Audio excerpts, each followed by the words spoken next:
Recording in progress.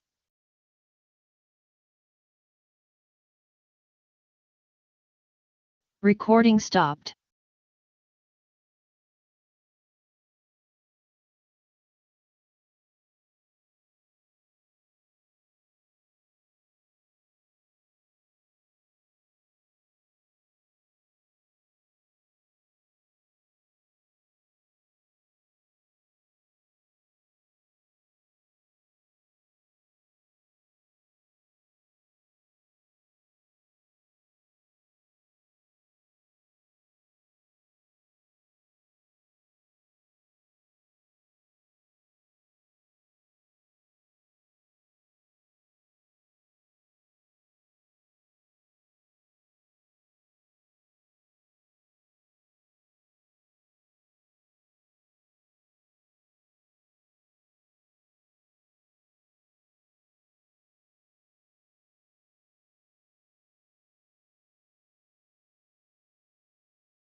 Recording in progress.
You see, the problem with camera is when you are ugly, then it becomes problem to the future.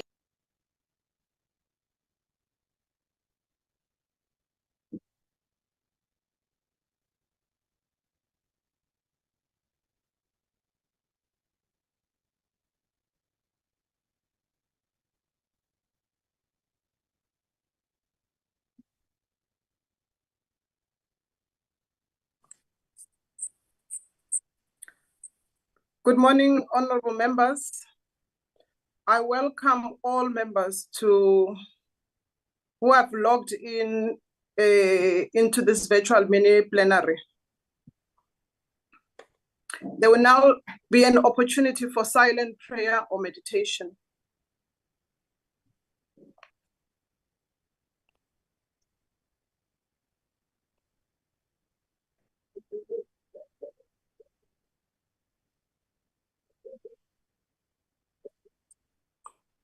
Thank you.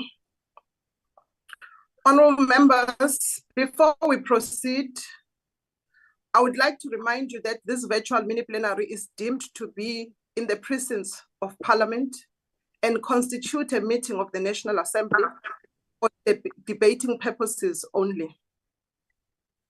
In addition to the rules of the virtual sitting, the rules of the National Assembly, including the rules of the debate, apply. Members enjoy the same powers and privileges that apply in a sitting of the National Assembly. Members should equally note that everything said in this virtual platform is deemed to have been said to the House and may be ruled upon. All members who have logged in shall be considered to be present and are requested to mute their microphones and only unmute when recognized to speak.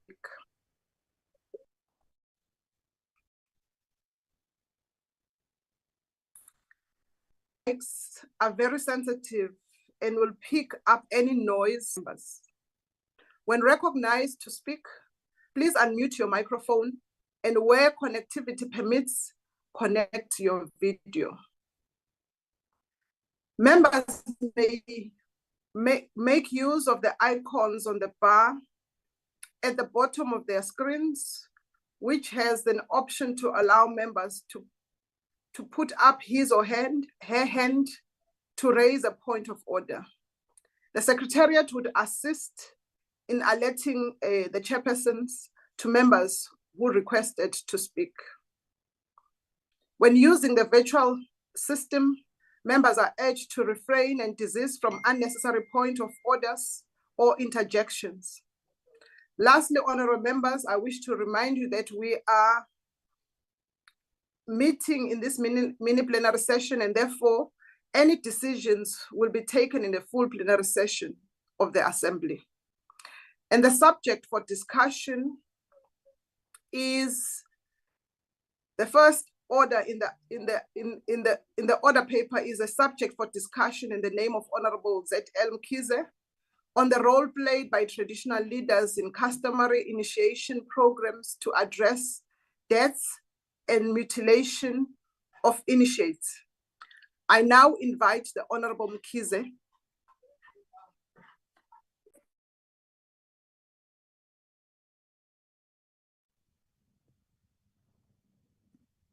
Honorable House Chairperson.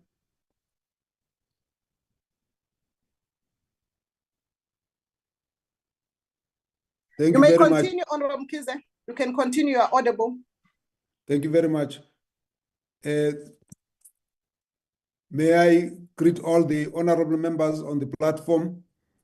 Sibingelele sibulise kubahlali ezakhamuzi lapha eNingizimu Afrika ezisilalele emoyeni kakhulukazi inkosi nabo bonke abathinteka kulolu daba esilixoxayo. Udaba esikhuluma ngalo udaba lesiko lolwaluko oseluneminyaka lwaqala izizukulwane ngezizukulwane futhi olwenzeka kuyo yonke iNingizimu Afrika. Kodwa kwenza silixoxe sifisa balixoxe nangaphandle kweParliamente ukuthi sixakwe ukusweleka kwabakhwetha emva bakade bedlule osikweni lolwaluko.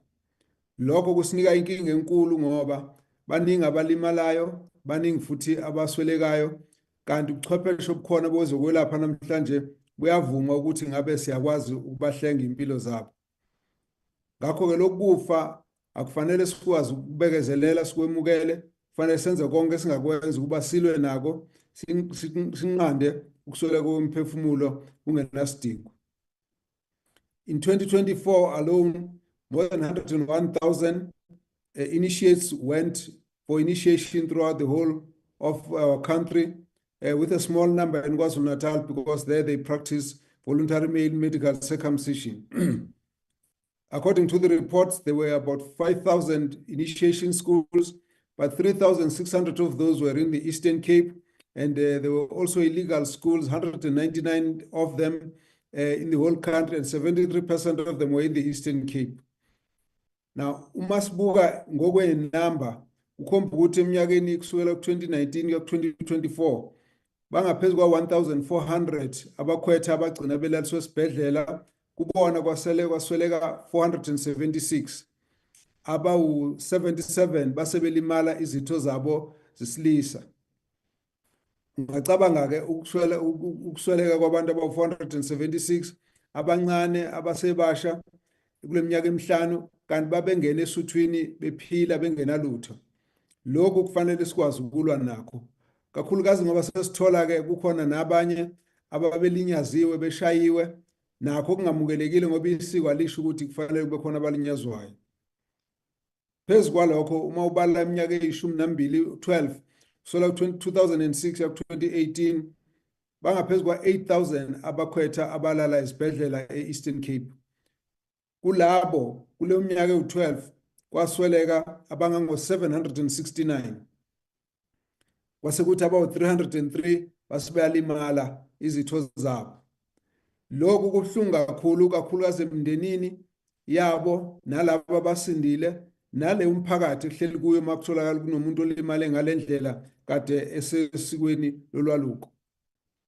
The African National Congress respects the diverse cultures of our people and also believes that the cultures must be practiced in line with the prescripts of our Constitution. And in terms of the Constitution, Section 9.1, it says everyone is equal before the law and has the right to equal protection and the benefit of the law. Now, all these injuries should have been prevented, and our youth must be protected by the law, because practicing the culture and customs is also protected by the Constitution, which in Section 185(1)(a), it says there must be respect for the rights of cultural, religious, and linguistic communities.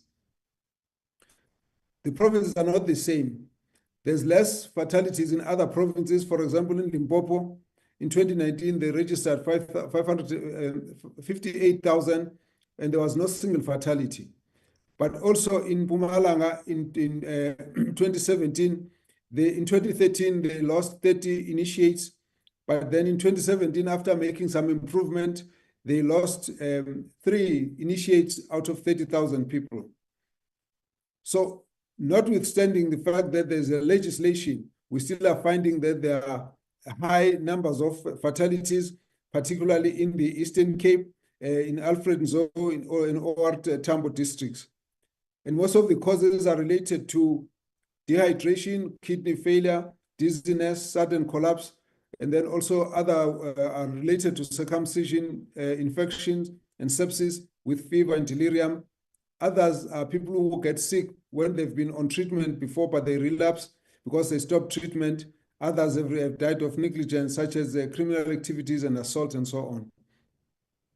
In response to the alarming deaths and hospital admission, the African National Congress-led government initiated what we call the Customary Initiation Act of 2021.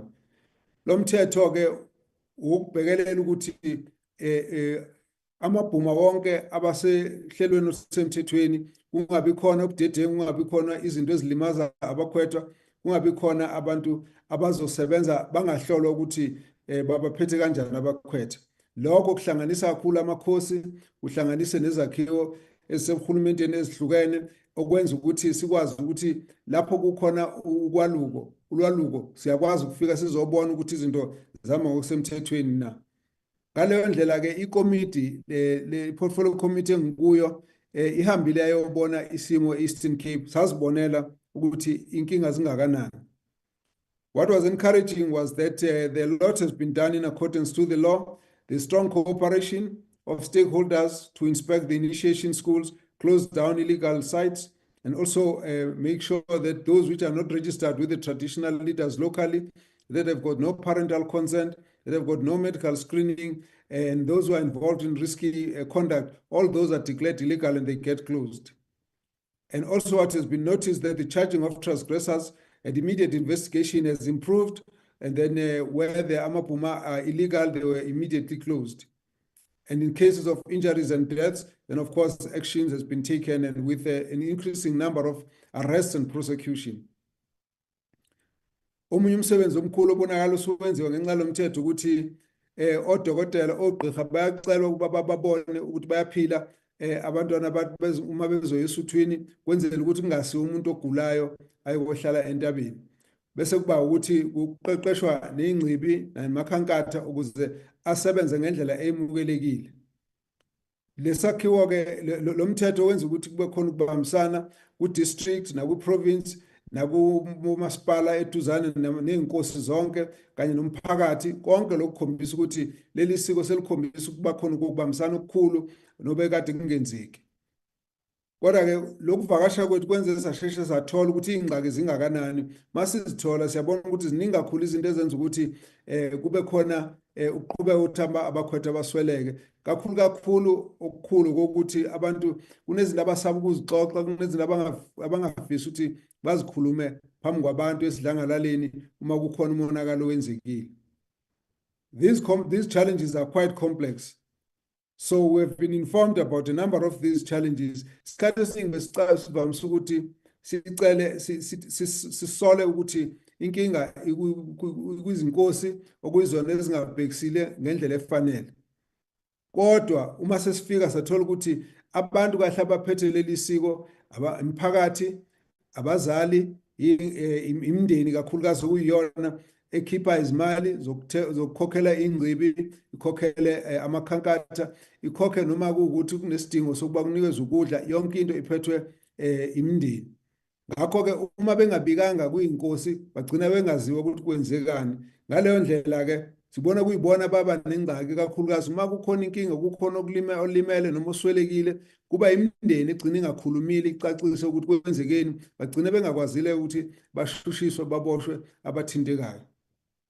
Sibe nendawo eziningi la sithola ukuthi njengasemhlonhlo kwatholakala kwakhona abakhwetha abasweleka, kwase kunyamalala ingcibi namakhankatha bangatholakala ukuthi bapha amaphoyisa agcina engasakwazanga ukuthi azobopha abantu. Kwezinye indawo kwatholakala ukuthi bashintsha incwadi kungene abantu abancane abangakafanele ungene esuthwini ngoba imindeni iyona ephambanisa incwadi. Zonke lezi zinto ke zikhomba ukuthi kunokulimala okukhulu okwenzekayo. Kwezinye indawo kushawe abantu, kwenye indawo kukhona la sathola ukuthi ushayiwe wabaleka wasigcina sezilengisa omunye. Lezi zinto izinto ezikhomba ukuthi kufanele sibambisane eduze ukuze sizinqande. Ezinye inkinga esazibona ukuthi kulikhona ukuthi inkosi zihambe ziyongena kuwo wonke amabhuma ngoba amanye asemahlathini asendaweni ezikude. Leyo ndlela yenza ukuthi ugcina ungakwazi ukuthi kwenziwe monitoring and inspection of all these initiation sites. Then the other challenge is even the professionals who are trained in health, who are trained medical practitioners, are not really allowed to participate, which could have been able to help to reduce the numbers of deaths. Honorable Dr. Mkhize, your time unfortunately has expired. Thank you. Thank you, Honorable Mkhize. I invite the Honorable Z L Mkhize. Greetings, Chair. Greetings, Chair. Thanks for the opportunity that you've afforded me to come and address this august occasion on the subject matter on the role of kings. May I then address myself in saying, in the title of this topic, I will address the component of the role of kings, which I think is the root cause of the problem we are facing, as opposed to the death and mutilation of young men in the initiation schools and programs. May I then initiate my submission in the following manner by saying that the initiation programs are a customary activity that is sacred and has its protocols that must be followed and conducted by traditional experts who know the decorum of this culture. Ideally, it must not be subjected under Roman, Dutch, and British laws because they have no say and idea of what is being done there. If the kings were respected by these laws, they would conduct this culture without interference. We have observed that the kings we are talking about, they now have to answer to the foreign laws which recognizes Western system at the expense of native culture and practices. We lost the land where these activities can be conducted. We need certain medicinal plants and herbs, which are now the spoils of the pharmaceutical industries. This has led to the compromise of the procedures which must be followed. We used to reside in our lands where all necessary means that we needed to conduct our heritage practices and cultures were in abundance. But today we were forcibly removed to make way for whites. We are sold Western systems in order to become markets for Western practices. We are forced to view our own as substandard and inferior. We are now forced to adapt to a lifestyle that accommodates people who don't respect our culture.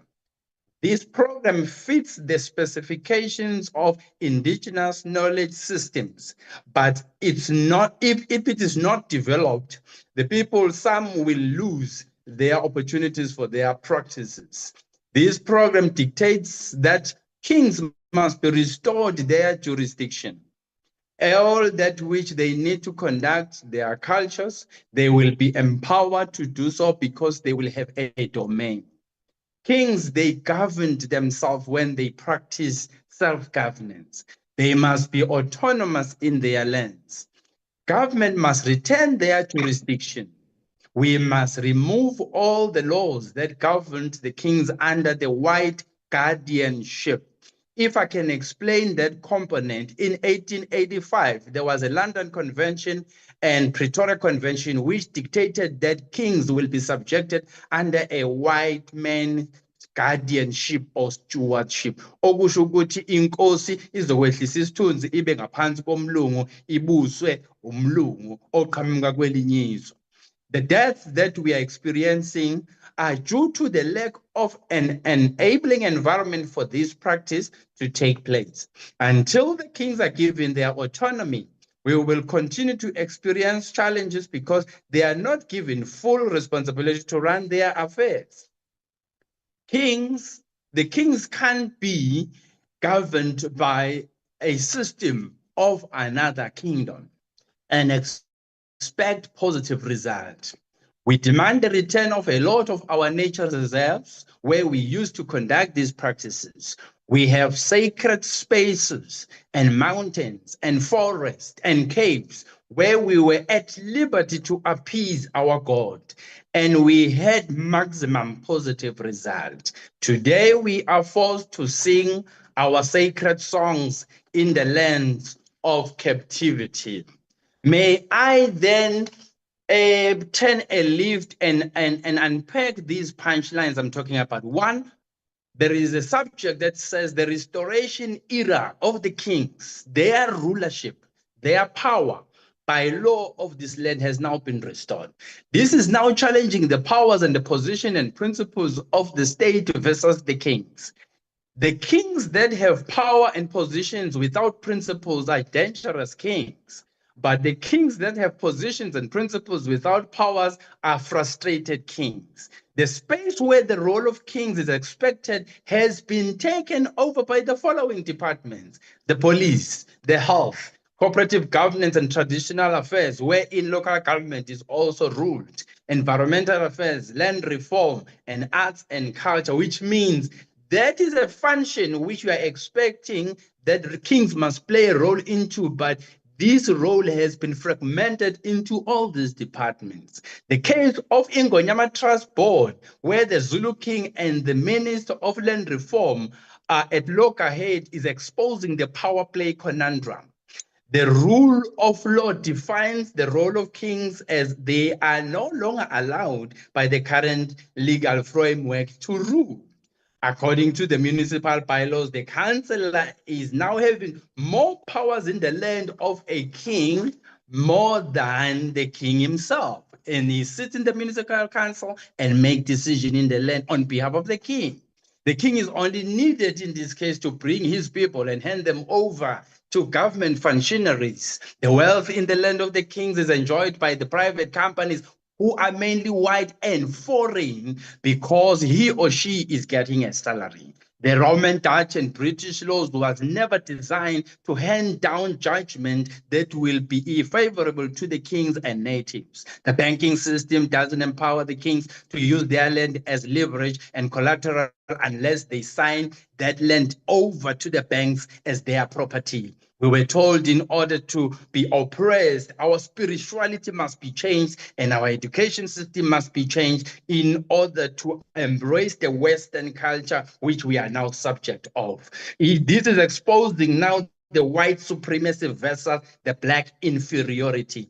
In the Codesa, the kings were not invited in the table. No wonder their role is not defined and it is blurred over by government and individuals because it is not clearly defined. And that defines the bad, the ugly, and the good in the role of kings in this context. Then the culture.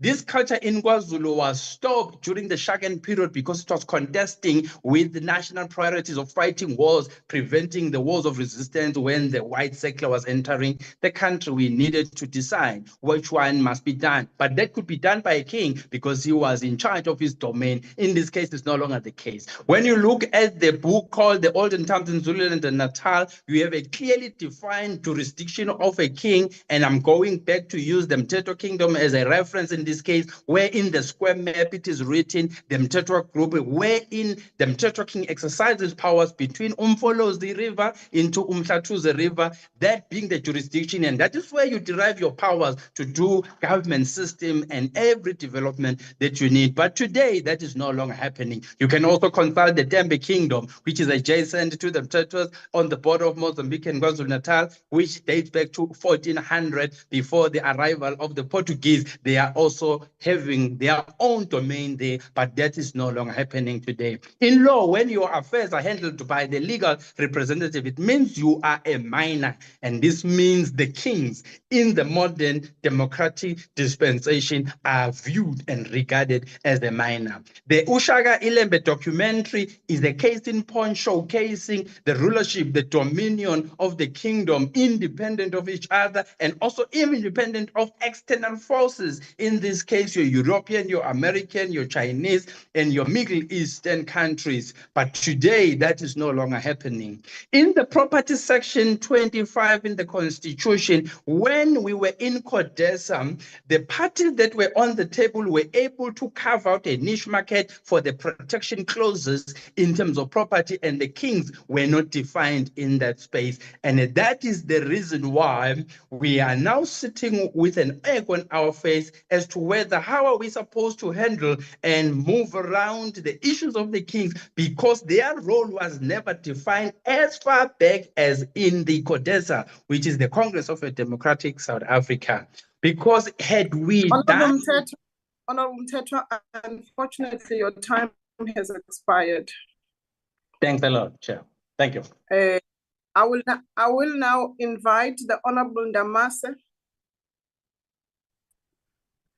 Thank you very much, Honorable House Honorable Chair. Ndamase.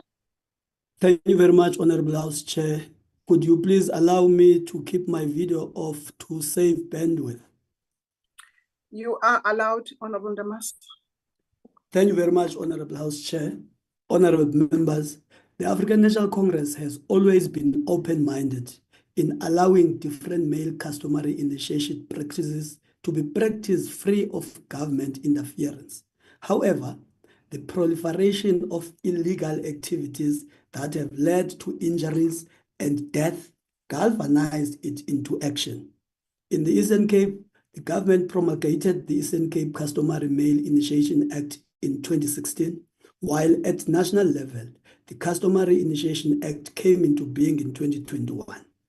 Ndiyafuna ke sihlalo wendlu okokuba lento ithi i-ANC ukusukela ekusekweni kwayo olona xanduva lwayo kukukhulula abantu bonke. Kuloo nkululeko ke kukho nenkululeko yokwenza amasiko ngokuhlukana kwethu. Kuba siyazi ukuba singulombo nomcesibe, siyayazi ukuba isiko liyimpiliso kubanikazi balo, kwaye i-ANC ibingathanda ukungangeneleli, kodwa xa isiko lizala ingxwelerha, xa isiko lizala izidumbu, urhulumente okhathalayo uyangenelela ngenjongo yokunqanda ihlahla eliwela isizwe esimnyama. Vumani ke mawasa namawasakazi, xa i-ANC ifaka isandla ngenjongo zokuba lo gilikanqo wokulimala nokufa kwabantwana bethu simophule ilungu lentamo kunye. Honorable House Chair and honorable members, the custom of initiation is bedeviled by the mushrooming daily and seasonally of illegal initiation schools. The Commission for Gender Equality study of 4 provinces, that is Gauteng, Limpopo, Eastern Cape, and Free State, revealed that the prevalence of illegal initiation school seems that no authoritative information, including reliable statistics, can be gathered on these illegal initiations. This is understandable given the illegal and therefore clandestine nature of these schools in South Africa. Many of these illegal operations are conducted secretly and with the purpose of avoiding detection given the legal consequences for those involved. Honorable House Chair and honorable members, whenever something called an illegal initiation school rears its ugly head, and that becomes an indictment to all of us as parents, all of us as the community, all of us as traditional leadership, and all of us as government.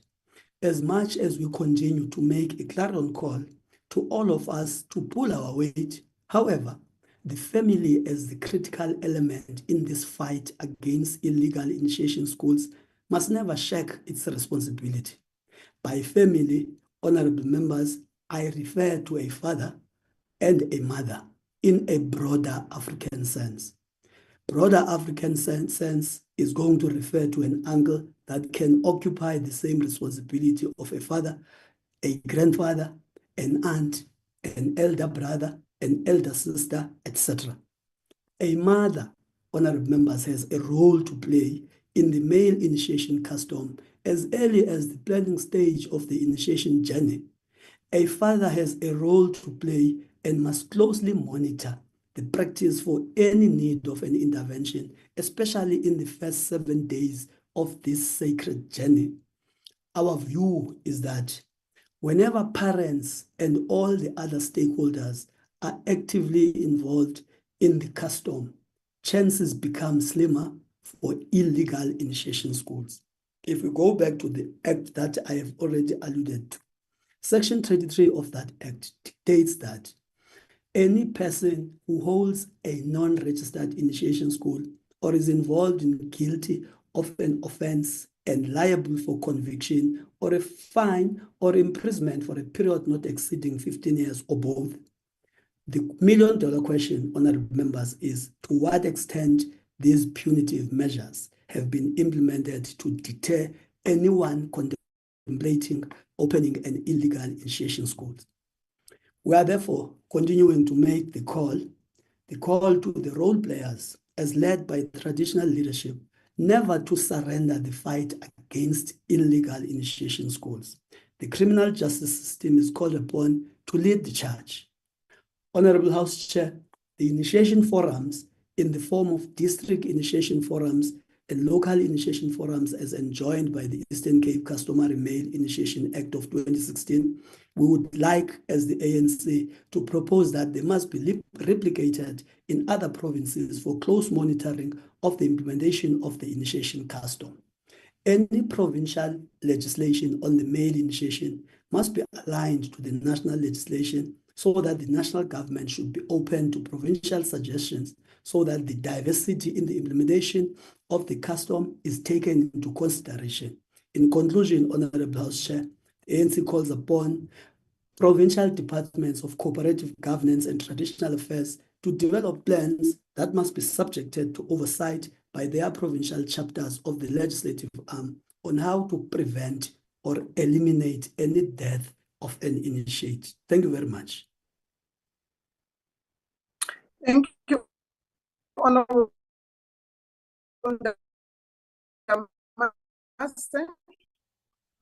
We now invite the Honorable Dr. Leroux.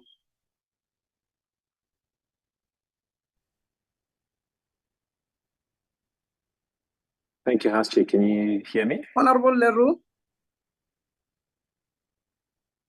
Great. Yes, yeah. Thank you very much. Very audible. Thank you. You may proceed. Honourable House Chair, religious and traditional customary circumcision is practiced in many communities in South Africa, with infant circumcision being widely practiced in Jewish and Muslim communities, and young adult circumcision being practiced amongst different language groups, but particularly in the Eastern Cape and Popo and Mpumalanga. Circumcision in these groups includes cultural initiation of young men into adulthood. In isiXhosa, it's called ulwaluko, which involves going to the mountain or going to the bush for several weeks, usually in June, July, or in December, January, where young men stay isolated from their families in a traditional hut or iboma. The circumcision is performed by a traditional surgeon known as an imibi, and traditional nurses, amakhankata, who are often a male relative or family friend, will look after and care for the initiates or abakweta until the circumcision wound has healed. Up to 50,000 young men will undergo circumcision in the Eastern Cape in the peak January and December and January season. This customary practice is overseen by the House of Traditional Leaders under the auspices of the Customary Initiation Act of 2021. Now, why are we debating adult circumcision and the role of traditional leaders in overseeing traditional circumcisions today? It is because something is going horribly wrong with customary circumcisions, especially in the Eastern Cape. And instead of being a joyful celebration of young men entering adulthood, it has become a practice that is associated with fear, shame, and mourning. Tragically, every year, between 50 and 80 otherwise young, healthy men will die. More than 1,000 have died over the past 20 years, and this is but the tip of the iceberg. A much larger number, nearly 10 times as many, will develop injuries and infections that will require hospitalization and which may lead to permanent disfigurement, where an infected gangrenous penis eventually will fall off by itself. These physical scars are usually accompanied by lifelong psychological scars. It is clear that oversight of this practice by the House of Traditional Leaders in the Eastern Cape is dysfunctional. What is behind these awful complications, and why do initiates die, and what can be done about it? I, as a medical doctor, have personally looked after young men with complications of circumcisions while working in the rural Eastern Cape. My experiences and those of many colleagues all over the Eastern Cape, as well as a review of the literature, shows that the main causes of complications appear to be untrained or inexperienced traditional surgeons who use incorrect circumcision techniques and who do not perform circumcisions in a sterile manner. They may also provide incorrect wound care afterwards, including applying dressings too tightly, which compromises blood supply and can lead to infection and gangrene. The main causes of death in hospitals in the Eastern Cape, which is the province with by far the highest mortality rate, are associated with either poor circumcision techniques, poor care behaviors by amakhankata, or significant delays for initiates to access medical care. The top three causes of death are generalized sepsis, i.e. infection that is seeded from the circumcision wound into the blood circulation and sometimes also spreads to the joints and to heart valves. Secondly, renal failure, which is due to dehydration and is often due to the fact that young initiates are prevented from drinking water. And thirdly, crush syndrome, which horrifically is due to some initiates being brutally beaten by their carers for a variety of reasons, including young men requesting that they go to hospital to get care for complications. Now, what can be done to prevent deaths and mutilations from traditional or customary circumcisions? Well, we have some success stories in South Africa, and it's clear that in areas such as Mpumalanga, where traditional leaders and traditional surgeons have worked closely with doctors and nurses from clinics, hospitals, and NGOs, that deaths and other complications have decreased dramatically. The provincial houses of traditional leaders, therefore, need to work much more closely with their provincial departments of health, so that every traditional circumcision surgeon is trained and certified under the auspices of the Department of Health to ensure that circumcisions are performed correctly, safely, and in a sterile manner, and that wound care is also practiced correctly.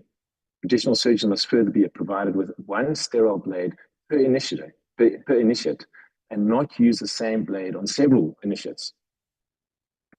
At the time of the medical checkup, before going to the Martin, when initiates are examined by medical practitioners, which is a legal requirement, and when they are tested for HIV and syphilis, and given this medical clearance certificate, initiates and their families must be informed that if abakwetsa are prevented from getting food and water, that this is in contravention of the Customary Initiation Act of 2021, and this should be reported to authorities.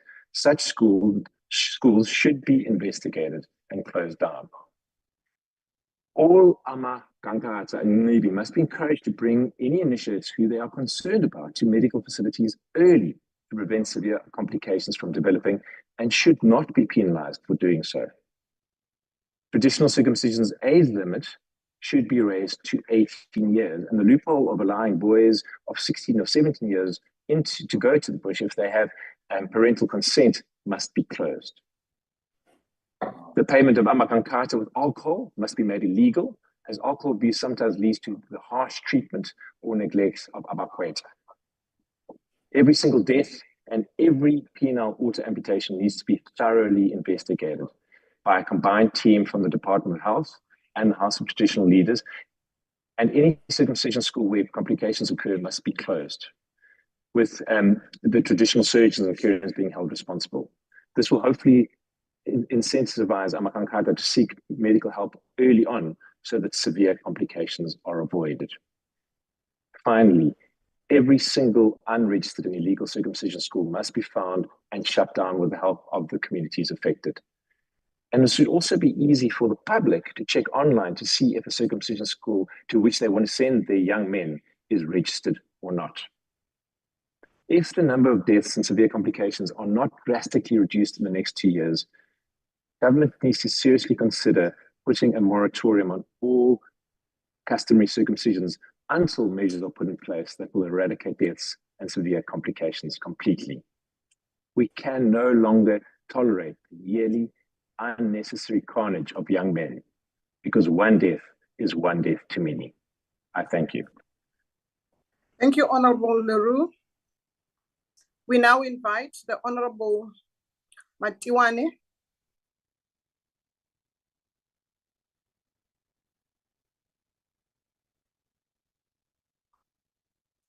Honorable Member Matiwane. Here. Ndibulise umhlali ngaphambili nendlu ngokubanzi. Namhlanje sidibene apha siyile ndlu yowiso-mthetho ukuzokuxoxa ngomba onobuzaza wolwaluko. Singumbutho we-EFF, siyayamkela kwaye siyihlonipha indima ethi idlalwe ziinkokeli zomthonyama ekuqaqambiseni nokukhusela amasiko nezithethe zethu singabantu abantsundu. Kumasiko nezithethe esithe saphulukana nawo, eli isiko lolwaluko lelinye lamasiko elithe laxhathisa ekuphuceni kwethu inkcubeko ngabo bamhlophe abafika basengonyamela. Athi ke amaXhosa isiko alilawuli abo baphilayo. ngabo abaphilayo abalawula isiko. Kungako ke kumele ukuze sikwazi ukubheka phambili sisisizwe, sikwazi ukuzigoca sizipheculula iimpazamo ezithi zenzeke egameni lokukhusela nokugcina amasiko ethu. Ewe, kaloku le nto ingumntu idalelwe ukwenza impazamo. Apha kuthiwa masixoxe ngendima edlalwa ziinkokheli zomthonyama ekukhuseleni abakhwetha ekuxhatshazweni ukuthi kukhokhelele ekuswelekweni kwabo esuthwini. CEFF sicinga ukuba sobe senza impazamo ngokujonga icala elinye kwimeko yokusweleka kwabakhwetha esuthwini. Umthetho omileyo wolwaluko uNombolo yesi-2 ka-2021 ukhankanya ukuba abanoxanduva ekuqinisekiseni ukuba inkqubo yolwaluko ilandela imigaqo nemiqathango ecakanyiwe kulo mthetho. Loo nto ithi ukuze ulwaluko lube yimpumelelo kufuneka intsebenziswano phakathi kwamagosa karhulumente, abazali babakhwetha, iinkosi zomthonyama kunye neengcibi namakhankatha. Umbuzo ekumele ukuba sizibuza wona siyilendlu ngowokuba ingabe lo mthetho umileyo uyalandelwa na wonke umntu obandakanyekayo xa amakhwenkwe kumele ebheke esuthwini. Xa ndiphendula lo mbuzo ngokunyanisekileyo ndingathi hayi, indima yolwaluko ayonto umntu avuka nayo okwethongo. Ikhaya lenkwenkwe liye lihlale lenze izicwangciso lilungiselela ukuya konyana walo esuthwini. Loo nto ithi umntu ozokwaluka ngenyanga yeSilimela, umzekelo, amaxesha amaninzi kuzube ezisezazi kusaqala unyaka. Ingxaki ke iqala apho kuba iikomiti ezimiselweyo ngokomthetho umsebenzi wazo ziwenza inkwenkwe sele isesuthwini. Amaxesha amaninzi ingxaki seyivelile. Isikhalo esivela kwiingcibi neenkosi sesokuba urhulumente ufika njengesigcima-mlilo sekonakele. Akukho zinkqubo zokulungiselela ulwaluko phakathi enyakeni. Ewe, uzoxelelwa nge-workshop ngamagosa karhulumente kodwa kube kungekho nzuzo ethi ifunyanwe ziinkosi, iingcibi kunye namakhankatha.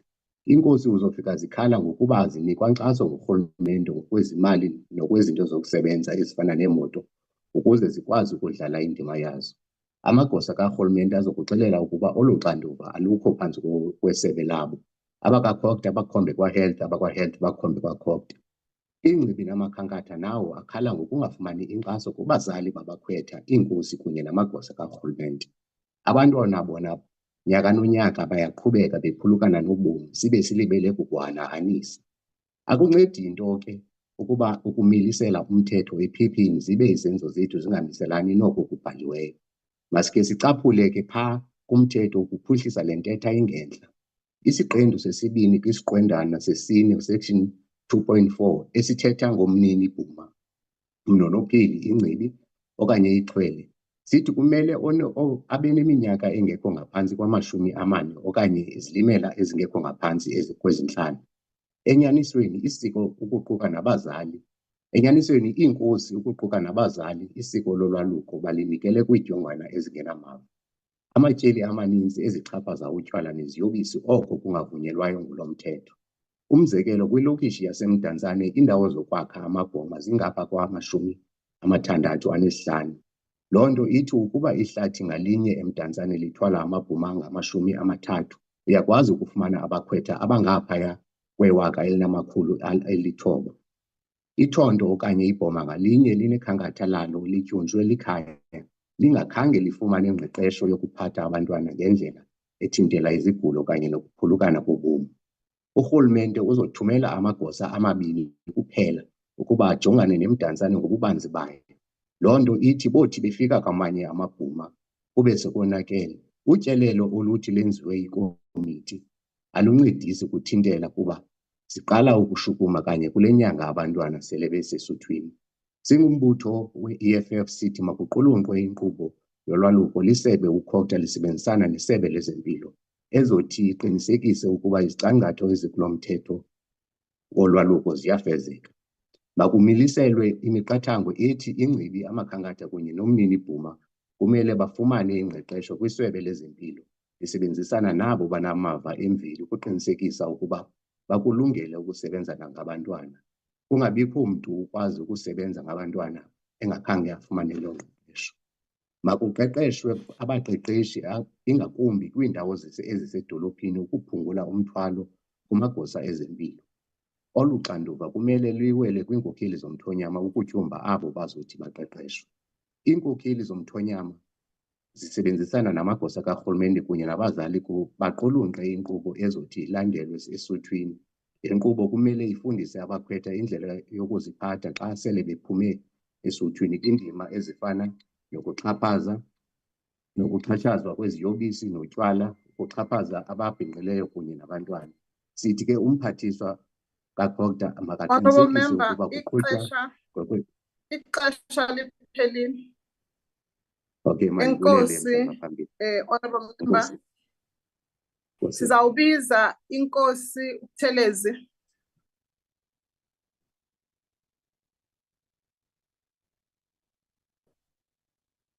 Sibiza inkosi uButhelezi.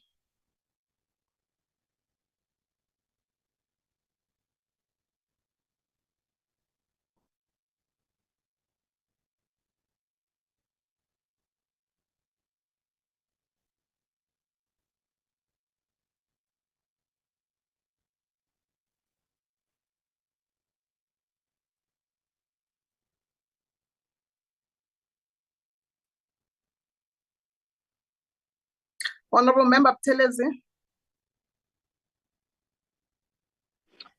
Honourable Chairperson, this is Honourable Singh here. Can I check with him and then come back to you a little later, please? Maybe he's have a connectivity problem. Noted, Honourable Singh. Thank you very much. I will invite the Honourable Van Wyk. Honourable Van Wyk, are you on the platform?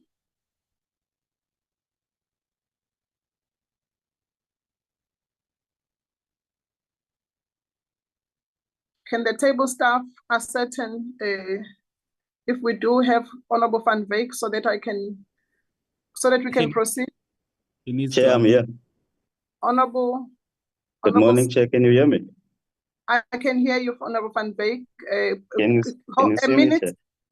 I can also see you, but can you just hold on a minute? Honourable Singh, Okay. do we have the Honourable Buthelezi on the platform? I am trying him, Honourable Chair. Probably Honourable Van Wyk can go and I'll come back to you. Thank you. We will proceed. Honourable Van Wyk, we can see you and we can hear you. The platform is yours. You can proceed. Thank you, Honorable Chairperson, and thank you to all the members in the House. Traditional leaders play a great and important key role in initiation programs to ensure that the cultural teachings and initiation of young boys is done without violating any acts, laws, undermining any rights of individuals and parents. The responsibilities of traditional leaders are to oversee the process, monitor, and ensure that the process is done in a legal initiation, schools in consideration of health standards, and to ensure that the process is done in a safe and controlled manner. And no lives are to be claimed during the course of the initiation process. The concerns that we have, Chair, deaths during initiation at legal and non-legal schools, customary ritual carried out by various cultures at various times of the year, a cause of concern in South Africa. In order to stop more claims of lives on young boys, immediate action is required. Now, Chair, if I look at all the deaths that we have accounted since 2020 for the last 4 years, when I look at in 2020, there was 13 deaths. In 2021, we had 44. In 2022, we had 34. 2023, we had 54 deaths. And in 2024, we had 43 deaths. Now, Chair, with all this deaths in our country at these schools, it is a major pandemic that we are having in our country. And as the government, we can no longer just sit back and fold our arms. And then we come here to this platform, and then we come and give nice prepared speeches in order for us to get the clap of hands and to be cheered on. What we really need, Chairperson, we need action. And we can't We can't just come sit with a solution and no actions are being taken. Some of the challenges that we have encountered. The time has come, Chair, that we can't send young new graduates from the schools as caregivers to go back and oversee the process of at the schools. We can also allow alcohol in the schools, Chair. How can a drunken man go and oversee such a process? It leads to violence. Our initiates are being assaulted, and we need to prevent this and we need to intervene, Chairperson.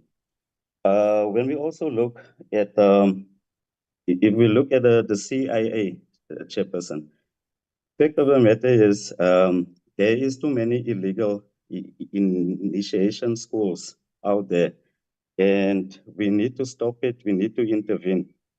Our solutions that we have here, Chair, we need the traditional nurses that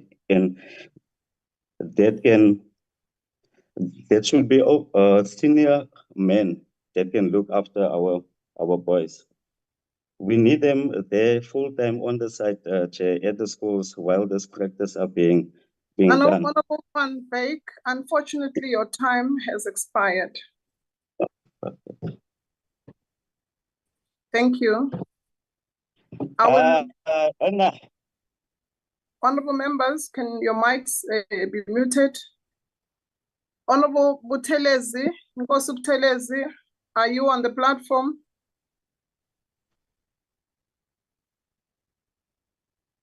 We will move.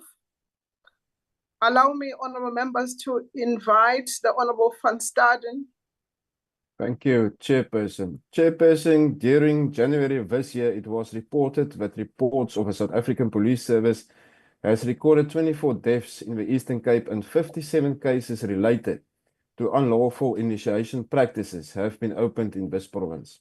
There are laws that can address and regulate initiation practices, and there are also laws that can stop unlawful initiation practices. The Customary Initiation Act of 21 is such an act. It's the duty of the relevant role players in Parliament, government, and traditional leaders to prevent negligence that results in death of initiates. But the relevant communities, parents, and families have an obligation to take the right decisions, to give consent for initiation, to select the traditional surgeon, and to assign a traditional nurse to see to it that the correct procedures and laws are followed. It is, however, the duty of parents to protect their children against any malpractice that results in customs being conducted on underage children without the necessary medical screening. There are those who present themselves as expert surgeons to conduct initiation, while they are not and disappear when deaths occur. This is totally unacceptable. The law must therefore be enforced to stop this kind of malpractices. Like any culture in South Africa, the African community's initiation processes are vital for the establishing of identity and cultural values, the promotion of social bonds, and preparing the youth for adulthood. In some other cultures, the change from child to adult is marked by biological change, and in others, it is initiation ceremonies. Christians have baptisms or confirmation, and the Jewish community have bat mitzvahs. All of these are respected by the different cultural groups in South Africa, but when children pay a price of death, we as lawmakers have to intervene. I thank you, Chairperson. Thank you, Honorable Van Staden. Honorable Staden. We will now invite the Honorable Dr. Klappe.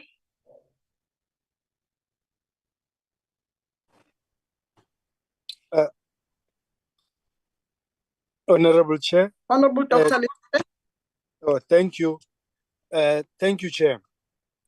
Action SA recognizes and values cultural diversity, including important cultural custom of the rite of passage of young men involving circumcision. We understand the deep meaning attributed to these customs.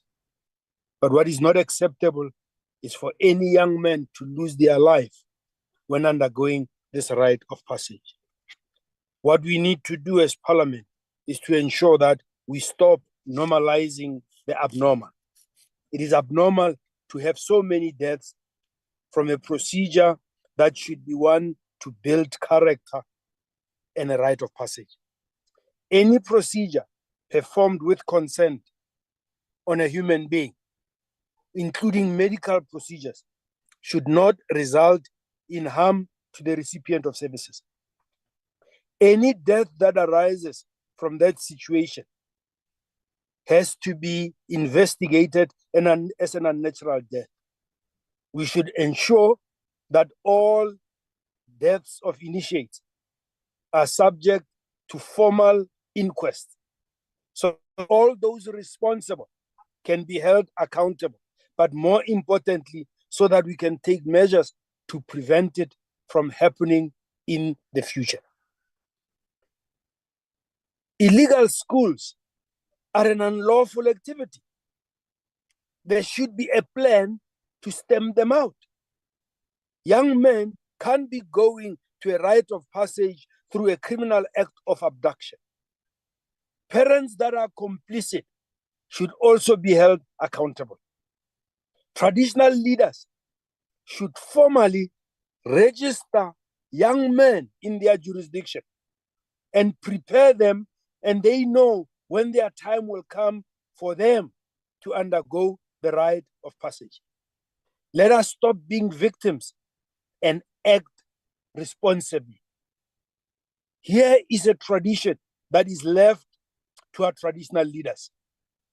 It is our collective responsibility to work with them, that there will be no single death of an initiate. And any death, we will ensure that it is fully investigated. It must be registered as an inquest. And we need to ensure that people are properly trained. If you are not properly trained and you go out there and you practice circumcision, you are basically assaulting a member of society. We are not advocating that it be medical. People can be trained traditionally and do this procedure safely. Action SA says 0 deaths for our initiates. It is an important custom, but it does not have to result in death. And all of us have to ensure that there is 0 tolerance to deaths of initiates. I thank you, Chair. Thank you, Honorable Dr. Litlape. We now invite the Honorable Sompa.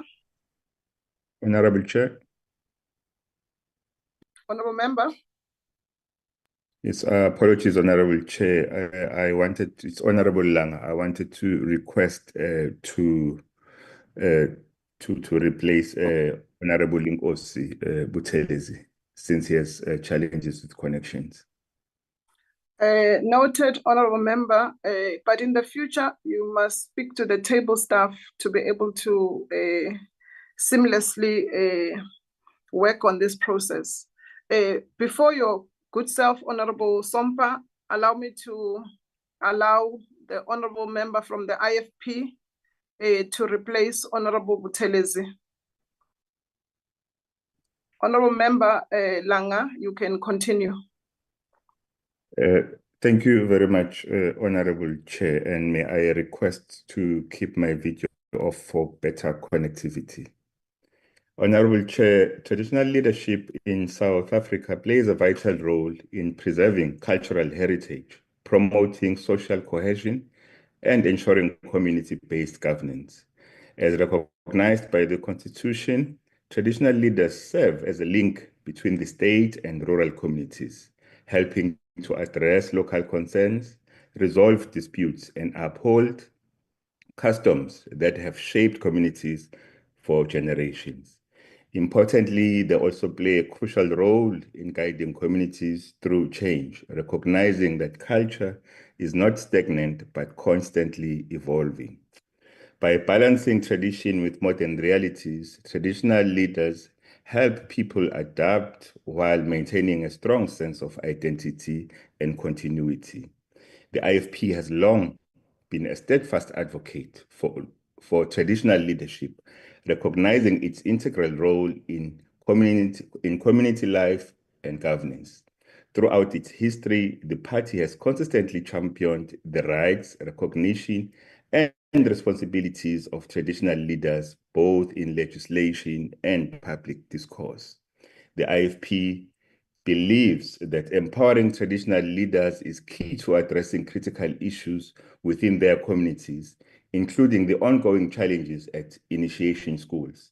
With their authority, cultural insight, and community trust, traditional leaders are well placed to enforce safety standards, uphold ethical practices, and intervene where harmful customs threaten the lives and the well-being of the initiates. Their active involvement can play a decisive role in reducing preventable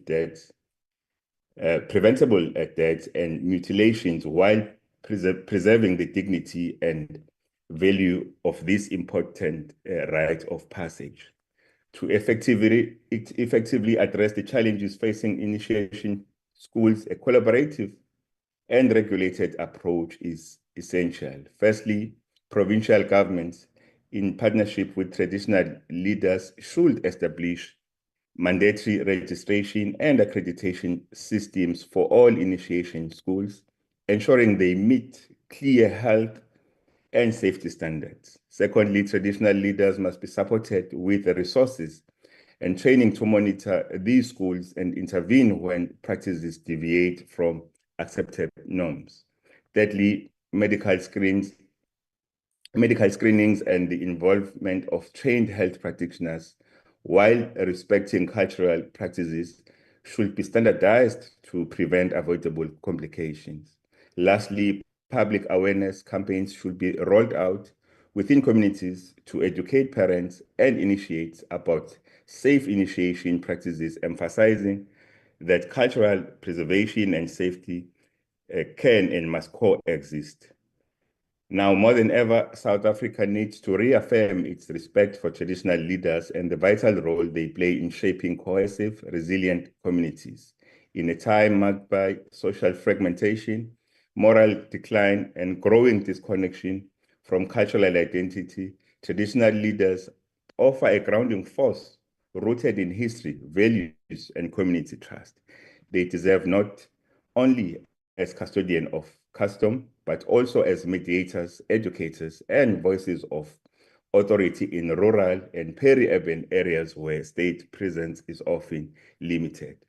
Recognizing and respecting role is not about looking to the past, but about strengthening the social fabric of the present and building a future where heritage and progress go hand in hand. Thank you very much, Chairman.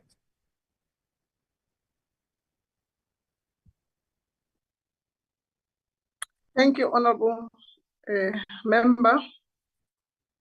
We now invite the Honorable Sompa. Ke a leboha Chairperson.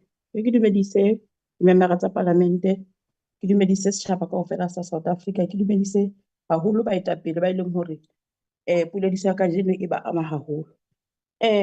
Baetapele ba setso ba bapala karolo e kgolo ditjhabeng tsa rona tse fapaneng. Ba sebetsa e le bahlokomedi ba setso le meetlo ya setjhaba sa rona.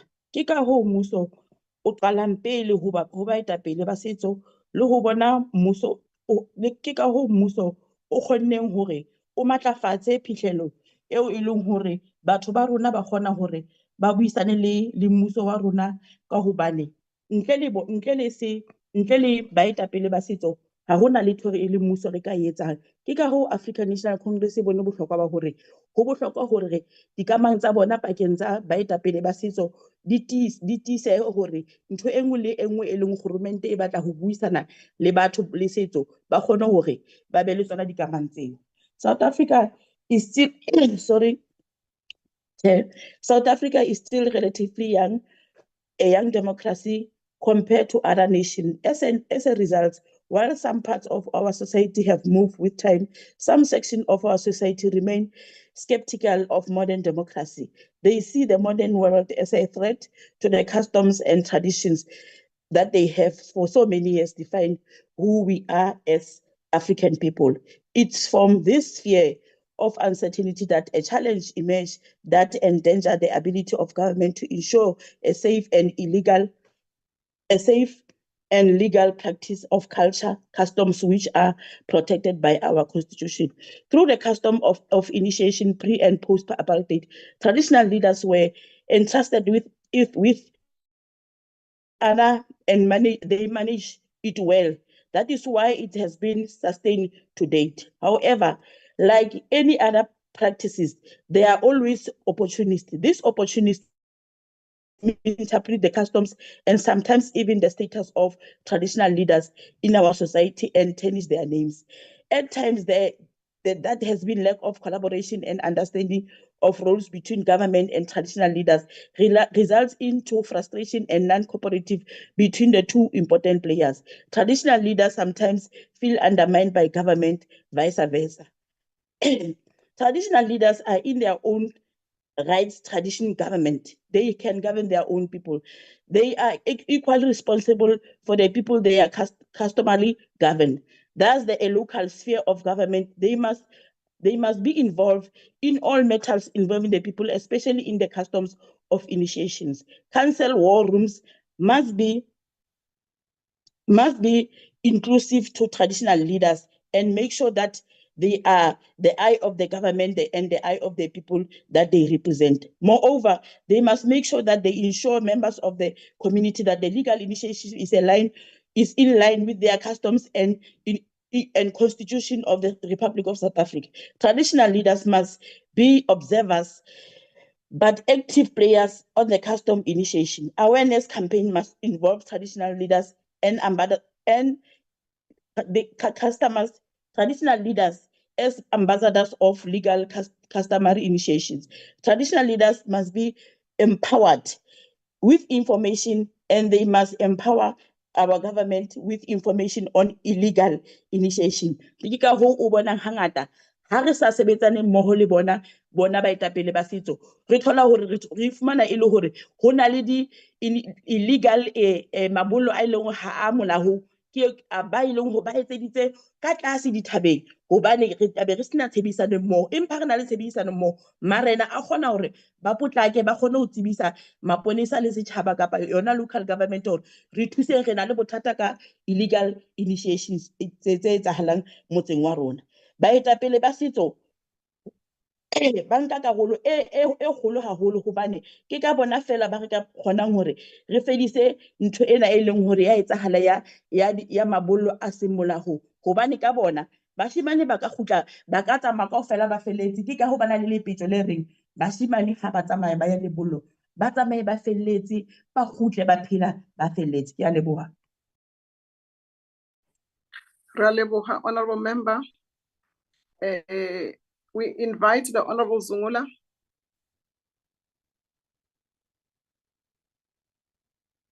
Mandibulele sihlalo. Mandibulele sihlalo. Sihlalo, isiko loluko lisiko elibalulekileyo ekufuneka lihlonitshwa. Kuba ngeli siko kwakhiwa amadoda ayaqeqeshwa ukuze bangene budodeni.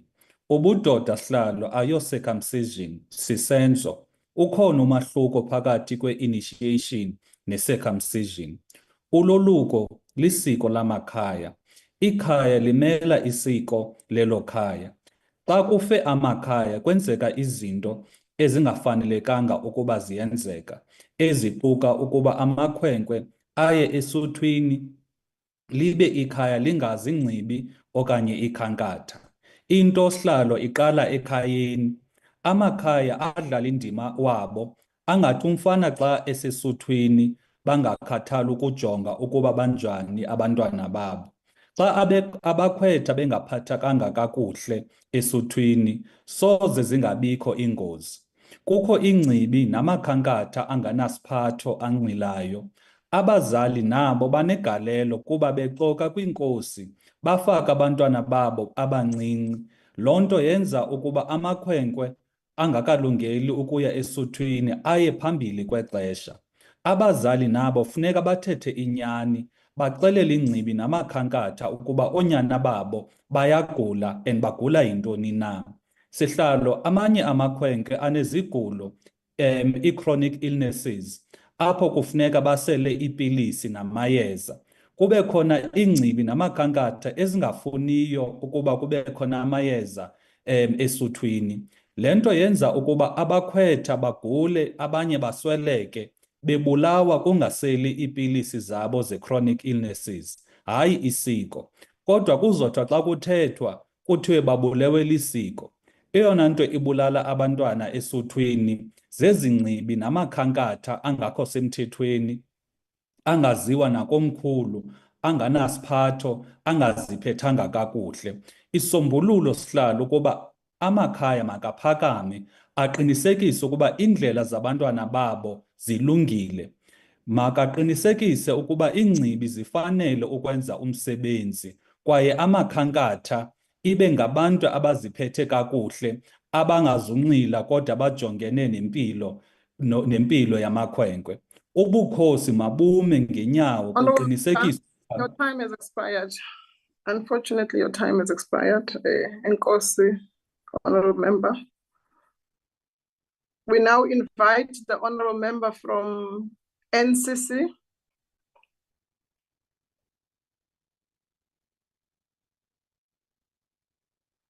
Honorable member from PAC.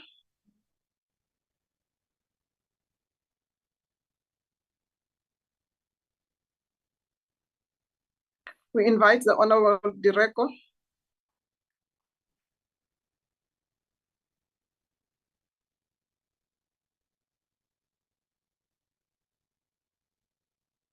Honorable Member Direko. Thank you, Chair. May I not switch on my video because my network is extremely bad where I am? Proceed, Honorable Member. Thank you, Chair. Ho motsamaisi wa dipuisano, maloko a Palamente ka kakaretso mmoho le setjhaba sa Afrika Borwa. Re le mokgatlo wa African National Congress, re na le tshepo e kgolo ya hore setso sa rona se bohlokwa ebile se bapala karolo ya bohlokwa haholoholo maphelong a rona. Mme ho molemo hore ha re etsa ditaba tsa rona tsa setso, re di etse ka nepo ntle le kgatello kapa ditshoso. Ke ka hoo le mabollo a rona a lokelang hore ebe sebaka se bolokehileng, e seng sebaka seo e leng hore bana ba rona ba kgutla ba se ba hlokahetse kapa ba kula. Mabollo a rona a tlameha hore ebe sebaka se hantle seo e leng hore bana ba rona ba etsa meetlo ya rona, e seng sebaka sa ho hlekefetswa, sebaka sa paleho ya ditsotsi kapa ntweng ya maqulwana a ditsotsi. Our society, like many other societies, has an element of patriarchy that discriminates on gender, placing women below their counterparts and disposable human beings. Because patriarchy is a societal issue, it does not only affect women as such. For it to exist, then there's a need to be a masculine individual in the form of a male figure. If a male figure fails to meet the standard of patriarchy and masculinity, they are discriminated up and seen as a less of a man. In most situations, young men fear to be compared to women or be told that they are feminine. Hara diqholotso tse teng tabeng tse tsa rona tsa tse teng tse tobaneng le taba tsa rona tsa meetlo, haholoholo ditabeng tse mabapi le mabollo, ke kgatello ya bonngwe. Mme kgethollo ena kapa yona kgatello ena e qetelletse e etsa hore bana ba rona ba bashimane ba qetelle ba se ba etsa ntho enngwe le enngwe e matleng a bona ho bona hore ba fihlella maemo ao setjhaba se lebeletseng hore ba iphumane ba le ho sona, e leng e nngwe ya mabaka a etsang hore re ifumane re na le mafu a mangata kapa ho kula ka hare ho mabollo. Hobane batswadi ba bana ba hlokang ho ya mabollong ka lebaka la ho tsieleha, ba qetella ba se ba isa bana ba bona dikolong tse leng hore ha di molaong. Ka nako tse ding ba isa mabollong a seng a tletse haholo hobane a tumme ka hore ba rupellwa ba teng ba tseba mosebetsi. We also need to fight the societal pressure and stigma around our initiates. The stigma associated with customary initiation is one of the challenges as a society we must confront. Sometimes the stigmas, as I have mentioned, are as a direct result of patriarchy that has plunged our society into a war with itself. But the stigmas are also associated with the kind of schools that our initiates attend for their initiations. At times, the more formal and legal the school is, the more it is regarded as customary inferior. In some cases, the traditional surgeon is also seen inferior by families of the initiates, making his initiates to be referred to as less men enough to be called men. We believe that we must focus our educational effort on young men and assure their place in society, regardless of whether and where they have done their initiations. For health purposes, we must emphasize that initiation has proved important, not where and by who it was performed. At some time, we must protect our custom. In doing so, this will be putting the well-being of young men first and securing their future. This education must extend to families of the initiate to ensure that young boys have necessary support from families and society. Young boys must be made ready emotionally for initiations, and they must be prepared and not be turned into the patriarchal society men who will always see themselves as less men if they did not do the things according to the standard of our communities. The Department of Basic Education must intensify its curriculum, particularly life orientation, to ensure that it educates young boys of their rights in relation to initiations. The previous administration had led and began the work to provide initiation practice during the school activities through the Basic Education Law Amendment Act 32 of 2024.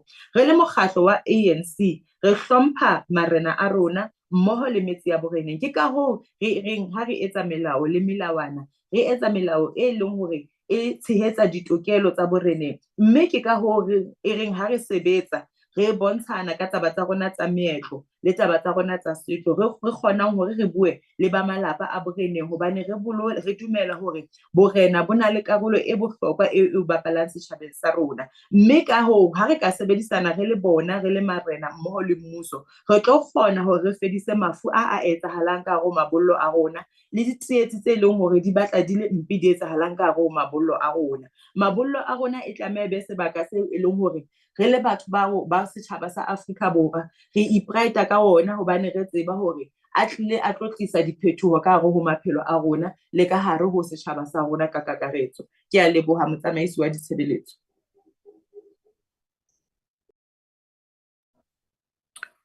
Thank you, Honorable Direko. We now invite the Honorable Mbiko. Chair, my hand is up.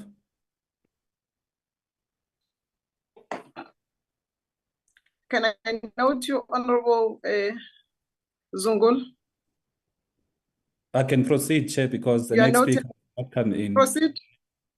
Yeah, thank you, Chair. I want to Proceed. On what rule are you raising on, Honorable Member? Chair, I want to address you. I just went on YouTube now to check the time I was speaking. I spoke for 2 minutes and 38 seconds, whereas the time I stated, it is 3 minutes. So, Chair, you need to respect us. You need to respect us, because here we are representing our constituencies, and there are rules of parliament that state how much time we are supposed to speak. So you can't cut me before my allocated time. You can't cut me before my allocated time elapses. Honorable Zungula, your point is noted. I will check with the table staff. I am directed by the table staff that gives me the time allocation and indicates to me when 1 minute is remaining. Your point will be recorded and your concern will be addressed. Thank you. I make a commitment, Chair. I need you to make a commitment. You'll make a ruling before this plenary ends. Honorable member, can we proceed? No, Chair, you can't just say it's noted. You can't just say it's noted, because I've been deprived of the time I'm supposed to be speaking. Honorable Zungula, I have indicated that your point is noted. You can't note, make your a point is noted. Make a ruling. You need to make Honorable a ruling. Zungula, you cannot tell me. Honorable Zungula, you cannot tell me what to do. I am directed and guided by the table staff. For now, I am telling you, your point is noted. When I say your point is noted, I must go back to the table staff and see what has happened. But for now, your point is noted. Can we proceed? We have recorded your concern of the minutes of the seconds that you We have noted that. Can we step off the matter and continue with the debate? We now invite the Honorable Mbiko.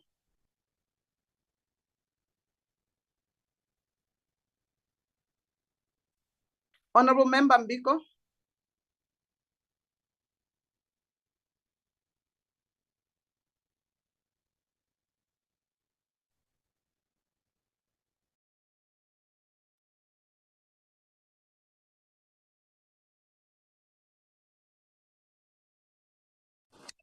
Can you hear me, Chair? Yes, we can hear and we can also see you. Thank you very much. Good morning. You may proceed. Good morning, Chair, and good morning to all to those that are listening and watching. Regarding the above topic, I would start by saying, intruzo ikrele utywala buya emadodeni kanti ezona insipho ziya ezihagwini. Abafazi ke bona banikwa ivana. Emva koko amadoda athi kubo abafazi phandle amadoda endlini. Thank you very much, Chairperson, for the opportunity to address the House on this thorny topic. I feel very proud and honored to be representing thousands of women who, for the longest time, have had little or no voice on matters pertaining to the customary initiations or ulwaluko in isiXhosa. I stand before you, Chairperson, fully appreciating the fact that I am about to travel on a road which is less traveled by a woman, in particular, a Xhosa woman from Eastern Cape. Chairperson, lidlule ixesha lokuba abantu ababhinqileyo bakhutshelwe ngaphandle kululuko lwabantwana babo. Mandulo, abantu ababhinqileyo babekhutshelwa ngaphandle kwizinto ezichaphazela ulwaluko. Chairperson, firstly, I would like to commend the Customary Initiation Act number 2 of 2021 for recognizing parents as one of the important stakeholders in the customary initiations. Section 22 of the Act gives parents, both fathers and mothers, an active role in the custom. I must say this is indeed a progressive step. Mandulo, omama babedla ngokubona sekusongiwa idlaka egadini engakhange baziswe ngootata ukuba umkhwetha sele eqeloyise mkhulu. Interestingly, Chair, my grandson Amila will be one of the boys who will be going to the initiation school this year. I therefore have vested interest on this debate, as my prayer is that he should come back home safely and in good health without any complications. In his report on the outcome of 2024 summer initiation season, Dr. Chairperson lamented the fact that initiation is often devolved to families while excluding traditional leaders. The chair further argued that traditional leaders must be at the forefront in respect to customary initiations. Chair, I fully concur with his sentiments, and I believe that relegating traditional leaders into a peripheral role is a contrast to the objectives of the Customary Initiation Act number 2 of 2021. Section 20, subsection 2 of the Act states that traditional leaders must screen principals, traditional surgeons, caregivers, and traditional health practitioners in accordance with the criteria developed by National House in terms of Section 19, subsection 2A, and submit a report to the relevant Provincial Initiation Coordinating Committee. The chairperson of the Eastern Cape House of Traditional and Khoisan Leaders, Nkosi Gwadiso, has in one of his media interviews made a call to traditional leaders to play a significant role as custodians of traditional culture and customs to monitor customary male initiations in their constituencies. Traditional leaders are one of the most important stakeholders in the implementation of the Customary Initiation Act, as they are the custodians of the custom. It is therefore based on this background that before any circumcision is performed, a traditional leader must issue a certificate to be taken to medical practitioners. The form, which are to be duly completed by the traditional leaders, also entail these disclosures of all appointed traditional surgeons and caregivers who will be managing the process from the start to the end. However, there have been instances whereby traditional leaders have been undermined and relegated to being pen pushers who are only expected to sign the prescribed forms without applying their minds. And when the traditional leaders refuse to complete the prescribed forms, some families would then go to these unregistered initial schools. The mushrooming of the unregistered initiation schools has to a large extent contributed to the high number of deaths and mutilations of initiates. For instance, in the report tabled, it was revealed that 11 of the 28 reported deaths in 2024 summer initiation season were attributed to illegal initiation schools. These 11 deaths, which are alleged to have occurred at the illegal initiation schools, would have been prevented if the traditional leaders could have ensured that all initiation schools in their respective areas are registered, flag and report all unregistered schools to the law enforcement agencies. The Act criminalizes all circumcisions which are performed at unregistered initiation schools. In conclusion, I agree that placing the traditional leaders at the center of the customary initiations is critically important in curbing the deaths and mutilations of initiates. I also acknowledge that this is a national crisis. As such, all the relevant stakeholders as identified in the Act must join forces and seek lasting solutions to this pandemic. These stakeholders include, among others, traditional leaders, principals, caregivers, parents, traditional surgeons, medical practitioners, and law enforcement agencies. Ndiphakamisile botata, khanibhunge ze nibuye nayo. Enkosi ndiyabulela. Enkosi, Honorable Mbiko. We invite the Honorable Dr. Mkhize to close the debate.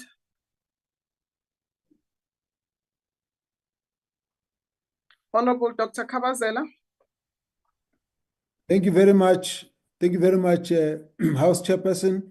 Let me thank all the members who have debated this motion because of the constructive solutions that they've produced in the discussion.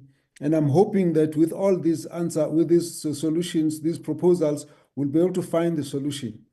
I believe that the legislation we have actually has done a lot to reduce the problem of deaths and injuries on the initiates, but there are two laws that I believe need to be amended.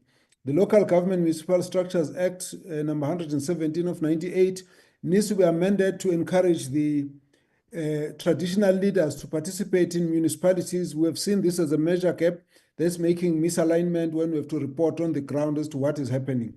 The second one is the Customary Initiation Act. This one needs to encourage Amakosis in Duna at the local level to take responsibility over what happens in each and every area so that they are in the forefront of ensuring accountability and ensuring that police can also act on those transgressors. Uma inkosi zingenawo amandla omthetho ngeke zikwazi ukusilekelela kulomsebenzi. Uma imali ingekho yokuba zihambele onke amabhumu emahlathini akude nemizi nsuku zonke abone uma kuvela umonakalo ngeke sikwazi ukuyilungisa lento. Ezinye indawo zidinga izimoto, zidinga abantu abaningi, zidinga amagosa kahulumeni azolekelela amakhosi. This will promote accountability and transparency. There are the government, traditional community leaders and community leaders have to work together with the different departments of government to impact on the behavior at the grassroots levels. The laws must define the roles of, in particular, the kings, what their roles are, local traditional leaders, families, initiates, communities, religious leaders, sports, schools, health workers, youth, women organizations. All of these must use their influence to change the mindset by curbing misinformation and eliminate social stigma. The government must also work with community to disseminate accurate information, and change attitudes, and also improve cooperation with law enforcement so that we don't tolerate negligence. We must reject injuries and deaths as so that this is known not to be part of the customary initiations. For this, we need an aggressive communication campaign, like when we fight any pandemics or epidemics, we need everyone to be involved in this situation. So we need then the collusion of the peer initiates to be part of the influencers to change the mindset at this level. We must fight as though we are fighting some of the major pandemics like HIV, like COVID, like cholera, because in this case, it's the information in the hands of the community that actually turns the tide and reduces the deaths. So we propose, therefore, that the work that is being done already must continue. Department of Health, COGTA, Police, SASA, Social Development, Justice, Education, the House of Traditional Leaders, NGOs, all of these need to work together. We need one joint budget that must oversee one solid campaign, which is to support traditional leaders, community leaders, and families, so that there's one message that goes out throughout the year, not just during the initiation season, but it must run throughout the year. This campaign must deal with the issue of the stigma. No one initiate must feel fear being made to feel they are less of a man, that they are actually inadequate. This campaign must promote the best practices of what has helped in other areas. For example, the campaign must outlaw alcohol and assaults in the initiation camps. Kufanele senze isiqiniseko sokuthi utshwala nokulinyazwa kwabakhwetha kuyaphela. Kufanele senze isiqiniseko sokuthi zonke ingcibi namakhankatha bayatrainwa, bayarejistwe kuqala konyaka, kwaziwe ukuthi ubani ozobe evula amabhuma kulonyaka. Umuntu ongenayo experience ongatrainiwe afanele angavumeleki. Abakhwetha abangephansi kweminyaka efanele kufanele bangavumeleki. Kufanele sinciphise futhi ne-information e-wrong enikezwa abantu ukuthi bangaphuza amanzi. Kufanele wonke abantu kwazi ukuthi kufanele bakwazi ukuthola amanzi anele, nokuthi uma ngabe kuzoyiwa esuthwini umfana kufanele athole ukuhlolwa ngudokotela ukuthi ufanele ukuya khona. Ezinye izinto ezinjengokuthi uma kunengxaki kufanele basheshe baye esibhedlela baye kogqirha. Uma kunengxaki umuntu egula kufanele aqhubeke nemithi yakhe, nokuthi umphakathi mawukhululeke uvuleleke ukhulume uchazele amaphoyisa ukwenzekeni, uchazele amaphoyisa kuze kuboshwe abaphule umthetho, sikwazi ukuthi baboshwe abavule amabhuma angavumelekile emthethweni, sikwazi ukwenza ukuthi abantu abonile ube bajeziswe. Kufanele kuplane unyaka uqala indawo nendawo, inqila ngenqila, ukuthi kwazi ukuthi obani abazobe bevule amabhuma, iziphi ingane ezizoya esuthwini. Konke lokho kufanele kwenziwe kuqala unyaka. Kusho ukuthi-ke ekugcineni inkosi, umphakathi, imindeni kufanele bonke baboshwe ekutheni umsebenzi ozokwenziwa uzoba sezandleni zawo, bebambisene namagosa kahulumeni, akamasipala, oceba, wonke umuntu okhona uthintekayo, ukuze yonke lento yenze ekugcineni ukuthi uma kukhona into eyonakalayo kusheshe kunqandwe kungaze kube kusweleka impilo yomkhwetha. Kufanele sisebenzise futhi ama-professionals akwa-health babe seduze kuyo yonke lento eyenziwayo. Uma sikwenzile kanjalo yokwenza ukuthi ekugcineni luqhutshekwe nokuhlonishwa isiko lolwaluko, kodwa kube ngekho umuntu olimalayo ngenxa yokuthi kube khona ubudedengu. Siyabonga kakhulu, sengathi singabambisana sithole isixazululo kule nkinga esibhekene nayo. Siyabonga. Thank you, Honorable Dr. Mkhize. That concludes the first motion. Honorable member, we will now move to the second motion. I will hand over Chair, to the you can't co-chair. do that, Chair. You can't do that. Before that, Honorable Zungula, I am about to address your matter. Can you just be patient with ourselves? You are moving on to the second debate. No, I am not. Honorable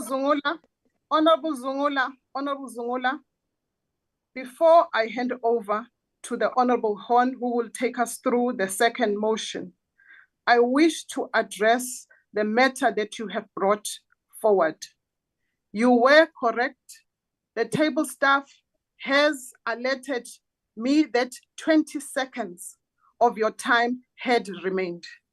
You are correct. They have alerted me that 20 seconds of your time had remained.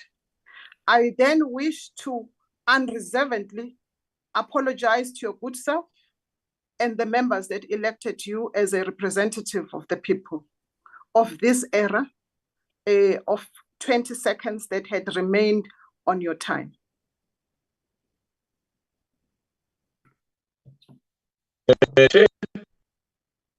Honorable Member, Honorable Skhosana. I'm sorry, I've been trying to raise my hand, and unfortunately, I'm not recognized. I don't know why. I do not see an icon of your hand, but allow me to conclude the matter of Honorable Zungula. Honorable Zungula, you are very correct. 20 seconds of your time had remained. I then take this opportunity to unreservedly apologize to your good self and the electorate that voted for your good self. And this error will not happen in the future. I hope that covers the misunderstanding that had happened of 20 seconds of your time remaining. That is because I am alerted by the table staff of the time that is remaining. When they indicated that 1 minute of your time had remained, 20 seconds had remained from your time allocated. Honorable Zungula, are we passing this matter correctly? Apology noted, Chair. Thank you, Honorable Zungula. I will now hand over to the House Chair, Honorable Horn, who will take us through the second motion. Recording stopped. Recording in progress. Thank you, Honorable Makubela. Thank you, Honorable Makubela. Honorable Skhosana, you are on the platform. Your sound is not good. Do you want to be recognized? Yes, Chair, and Chair. I'm not sure whether it's the sound because I think network, I guess. Am I audible, Chair? Yeah, you are barely audible, Honorable Skhosana, and you're barely audible, Honorable Skhosana. You can hear me very well, Chair? Honorable Skhosana, is there a point of order? Honorable Skhosana, is there a point of order? Yes, in fact, what I've been trying to is that I was saying when our member, Prince Pedwa, when raised Honorable my Skhosana, hand, my apologies. My apologies. You are really not audible. May I request that we proceed, and then maybe if you can move to a point where you will enjoy better network, we can come back to you. Thank you. Thank you. No, Honorable Kahula, please assist the process. Remain muted. Thank you. Honorable members, we shall now proceed to the last item on the order paper, which is a subject for discussion in the name of the Honorable Chance on transforming the economy through inclusive growth and unleashing enterprise that leads to job creation instead of more government-run transformation initiatives. I now recognize the Honorable Chance. Thank you, House Chairperson. Good morning, honourable members. House Chairperson, in 2 successive mini-plenaries, the DA has had an opportunity to present our policies for stimulating growth and creating jobs. Last Friday, our finance team focused on fiscal and macroeconomic levers and measures to fast-track reforms in infrastructure provision and our network industries, among other things. Today, the focus is on companies and value chains. Our policies aimed at redressing past discriminatory practices have failed, and what measures are required to support enterprise, growth, and job creation. South Africa's viability as a functioning state is at risk because 11 million people, mostly Black, are excluded from the economy and are dependent on the state for survival. And potential entrepreneurs are not starting and growing businesses in numbers, so the rate of business ownership in South Africa lags our peers. I want to say at the outset that the DA believes in the need for a transformed and an inclusive economy.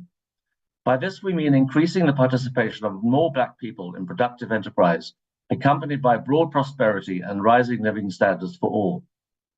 There is an ethical and aspirational dimension to the case for transformation and inclusive growth, as well as a practical dimension. Both are urgent. This is why we are sponsoring this debate. Transformation in the public service and state-owned enterprises has led to poorer service delivery, massive government debt, cronyism, patronage, corruption, and a culture of welfarism. Government now wants to impose the same transformation agenda onto the private sector through three main legislative instruments: the BEE Codes of Good Practice, the Employment Equity Act, and the Public Procurement Act. All three use clumsy, race-based measures of disadvantage and impose heavy administrative burdens on businesses at the very time calls for reducing the cost of doing businesses are getting louder. How does this make sense? President Ramaphosa's response on Tuesday to a request in the National Assembly about investment in infrastructure, saying we must focus on transformation, making it inclusive so that no one is left behind, is a tired refrain we have heard year in, year out. The Department of Trade, Industry and Competition has put transformation front of center of its industrial policy objectives with the 7th Parliament. This is a laudable objective, but the facts present a depressing catalogue of underperformance as the economy staggers along and unemployment continues to rise. Transformation remains a pipe dream. The recently released World Bank report, Driving Inclusive Growth in South Africa, cited current policies as major impediments to growth and job creation. It recommends two main policy shifts to transform the economy through inclusive growth: strengthen and broaden market competition, and make institutions more efficient and supportive. These are not rocket science, but they go against the ANC's impulse for more government control and intervention in markets.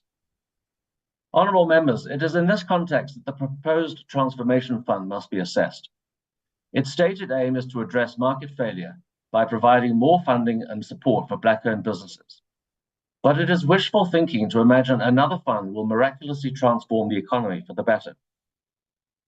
We already have funding and support mechanisms through the DTIC, the Department of Small Business Development, the Industrial Development Corporation, the National Empowerment Fund, the Small Enterprise Development Finance Agency, the Land Bank, the SASME Fund, provincial development funding institutions, and various funding instruments run by government departments. Conservatively, these provide 20 billion rands of public funding annually to mainly Black-owned businesses. In addition, funds mobilized by the enterprise and supply development activities of companies as part of their BEE scorecard amount to between 20 and 30 billion rands annually. That's anything up to 50 billion rands every year spent on supporting Black-owned businesses. And then there are the tens of billions provided by banks and other lending institutions.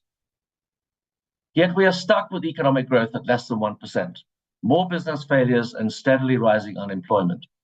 And now the ANC wants to spend another 20 billion rands a year for the next 5 years. Why have these funding and transformation efforts missed the mark, and what alternatives are there? We must begin by listening to what business owners are telling us.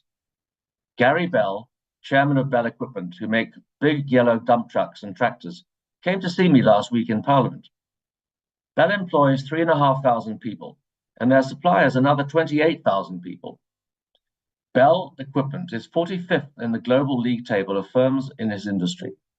He wants to grow the business and buy components from more Black-owned suppliers, contributing to transformation. He told then Minister Ibrahim Patel a few years ago he could double exports to the US in 2 years with the right support. Patel sent him to the IDC, which came back with a loan offer at 14% interest. So ended that conversation.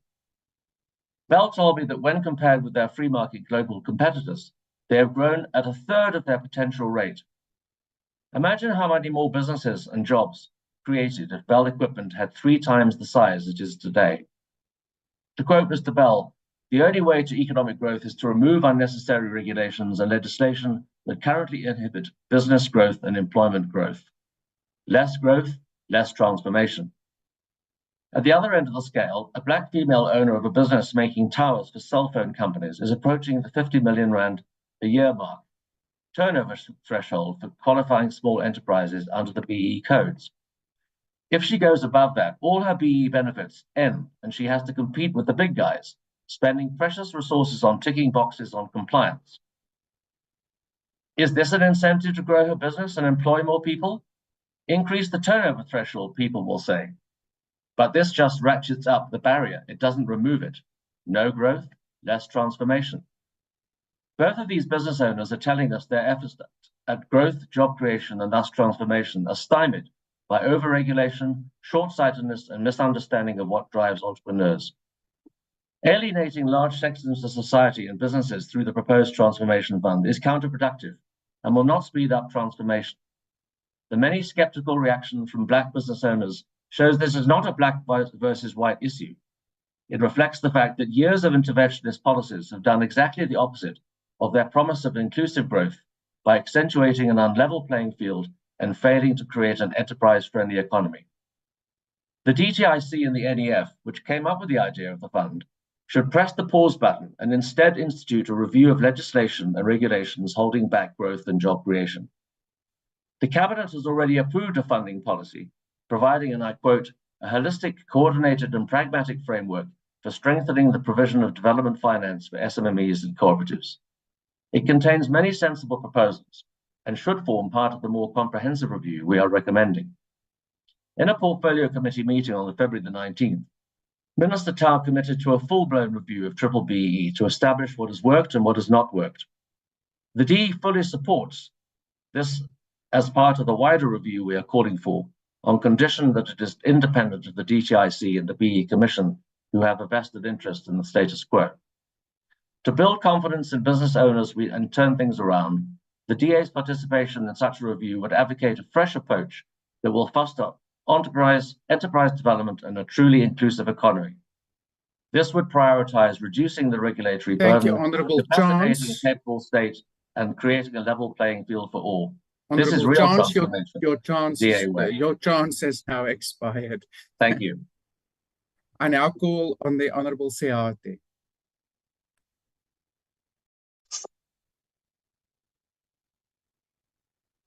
Thank you, House Chair.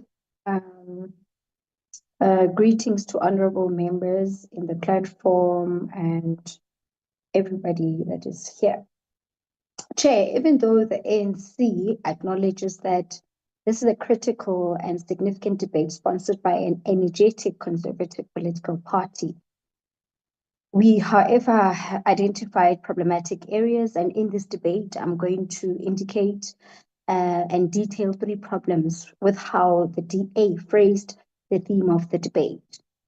Firstly, by insisting that unleashing enterprises is necessary for inclusive growth, the DA places the state-led development at odds with or hostile to economic transformation and inclusive growth.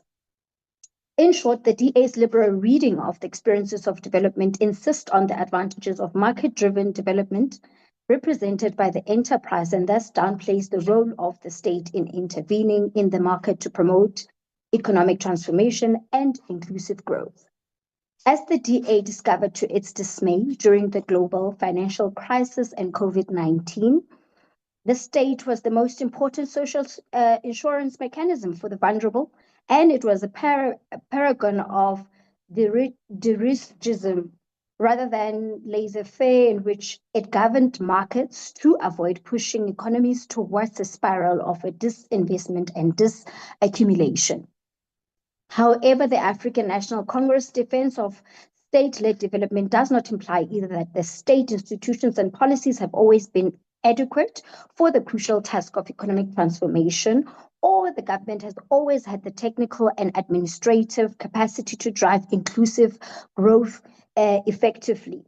The upshot is that while the capacity of the government to set and maintain favorable policies for economic transformation and inclusive growth has been declining dramatically, contracting out the state's core function and government's public service responsibilities to the enterprise as is widely touted by the DA is not a panacea.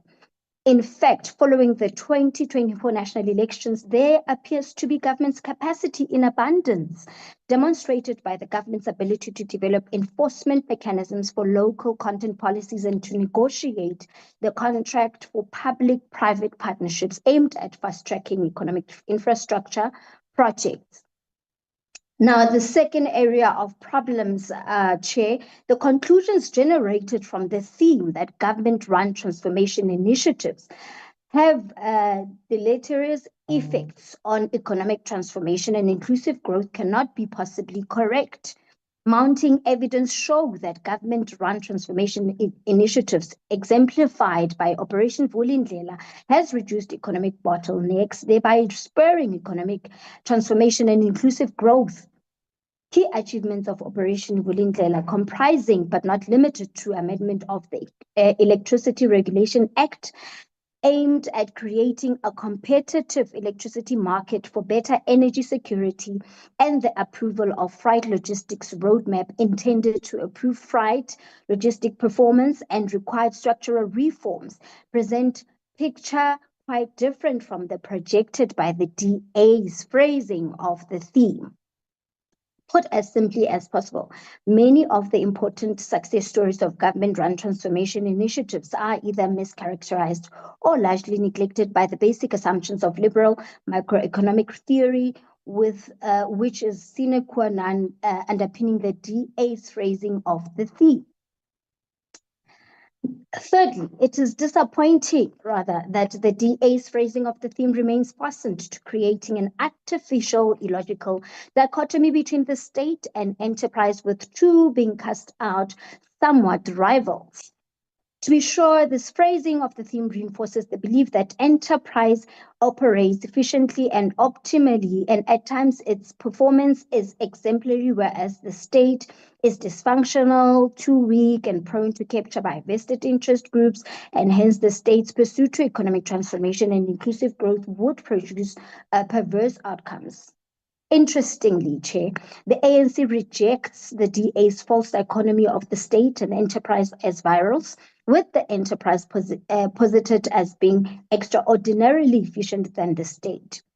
Of equal importance, African National Congress mixed economy approach implies that both state and enterprise should, as a matter of policy, complement each other rather than be left alone to pursue their interest as they see fit. There are numerous economic and political policies required to ensure that both the state and enterprise act in a manner that helps create and reproduce economic transformation and inclusive growth. These policies include other things: equal Black economic empowerment, BEE, and creation of Black industrialists, which have a strong regulatory apparatus. Of course, these policies have created a powerful movement led by big capital, the World Bank, and especially the Democratic Alliance to roll back the economic regulatory power of the state, thus placing it in the invisible hand of unregulated markets represented by the enterprise. Particularly, BEE policy, for instance, is accused of having a chilling effect on the enterprise innovation and investment. Under this reasoning, the state must cede an enormous proportion of its economic regulatory power, exemplified by the BEN and Black industrialist policies, to unregulated markets represented by the enterprise, as these laissez-faire systems would dramatically improve economic transformation and inclusive growth. This is absurd. Ceding to unregulated market represented by the enterprise almost complete responsibility for economic transformation and inclusive growth, while declaring BEE and Black industrialist policies as less suited for innovation, dynamism, and investment in the private sector, will retard long-term economic transformation and perhaps even lead at some point to exclude growth. Put differently, the state must use its regulatory power to aggressively pursue economic transformation and growth and inclusive growth. All these objectives will not be consistently achieved since unregulatory markets represented by the enterprise are capable of triggering economic crisis, not to mention political and social unrest. However, the state's economic regulatory power is a necessary but not sufficient condition for economic transformation and inclusive growth. Economic transformation and inclusive growth also hinge on the state's irreversible commitment that raise enterprise productivity and thus reduce enterprise uncertainty in product markets. Several industrial policy tools, particularly the Preferential Procurement Policy Framework Act, the PPPFA, and local content raise enterprise productivity and reduce enterprise uncertainty. First, local content policies not only enable domestic enterprises to survive and continue learning, but they significantly reduce demand uncertainty for infant enterprises by restricting competition from superior global enterprises, which have a much greater ability to create uncertainty in South Africa's market through radical technological innovation than domestic infant enterprise do. The ANC widely acknowledges that at the heart of economic transformation and inclusive growth is investment. What sets the ANC apart from the DA is its refusal to accept the fatally flawed notion that long-term real investment is in any way constrained by state economic regulatory power. In this sense, Chair, banks and other related credit institutions are of great importance as they advance the enterprise's capital needed to jumpstart production processes. Ironically, enterprises, especially new startups, face considerable challenges in obtaining funding, whether from banks or development finance institutions. Not only because funding application processes are cumbersome and lengthy, but some because banks serve entrenched historical patterns of lending to enterprises deemed creditworthy. The reluctancy to supply funding by banks reinforces concentration levels in the economy. As a recourse, government-run transformation initiatives such as Black Business Supply Development Program, Kula Enterprise Finances Limited in South African Thank you, Honourable Seate. Your time has now expired. Thank you, Chair. Thank you. The next speaker is the Honourable Mafagane.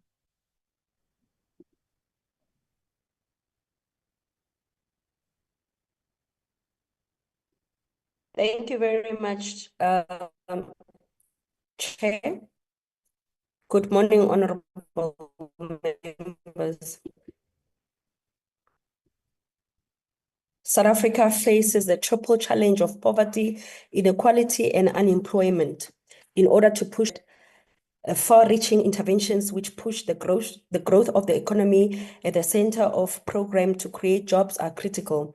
The country needs to stimulate investment both from the private sector as well as the state sector. Currently, the private sector appears to be on an investment strike and is low on business confidence to invest capital to grow their businesses. This may be because of the uncertainty in the global environment or lack of markets in the international trade, as well as the fact that domestic consumption in South Africa has slowed down due to stagnant economy. The MK Party believes that in the absence of investment from the private sector, we need a government with a vision that can jumpstart the economy through state-led intervention. An MK Party government national infrastructure plan would focus on much needed infrastructure, which will catalyze the growth of the economy. Investment in water, energy, transport, health, and sanitation, electronic communication and digital sector by the government can assist in jumpstarting the economy. Improving reliability of energy supply is critical to jumpstart the manufacturing sector and ensure that the private sector makes much needed investment in sectors such as automobile, electronics, telecommunication, industrial technologies, as well as new industries that are underpinned by the fourth industrial revolution. The MK Party notes that the South African economy has remained stagnant over the past few years. and 31 years of democracy has failed to change the living conditions of South African, especially the previously marginalized Black communities. Only MK Party radical socio-economic transformation program can unleash inclusive growth. For many years, the South African economy has been skewed towards the white population. Therefore, an inclusive growth needs to target the marginalized Black communities for jobs. The Mkhonto Party would develop a targeted enterprise program which prioritized women involved in businesses and focus on manufacturing and domestic production, and is aimed at creating export-oriented industries which are likely to kickstart the economy and normalize the balance of trade. The MKP has a bold and imaginable vision and program which has been targeted to involve the entire population in economic activity and tackle poverty, inequality, and unemployment, particularly affecting the previously marginalized Black community. The project of transforming the South African economy is in injury time, as the pre-1994 status quo has largely remained as is, even though the ANC-led political transition has falsely seemed to be on the right track. The MKP believe that the government-led infrastructure investment, coupled with private sector collaboration, targeted industrial policy and measures to promote inclusive growth and drive the economy transformation our nation requires. The MKP would embrace a long-term development plan for the country as an important element to boost economic demand. The government should lead a massive investment in critical infrastructure aligned with the National Infrastructure Plan, thus directly addressing the needs of the marginalized communities.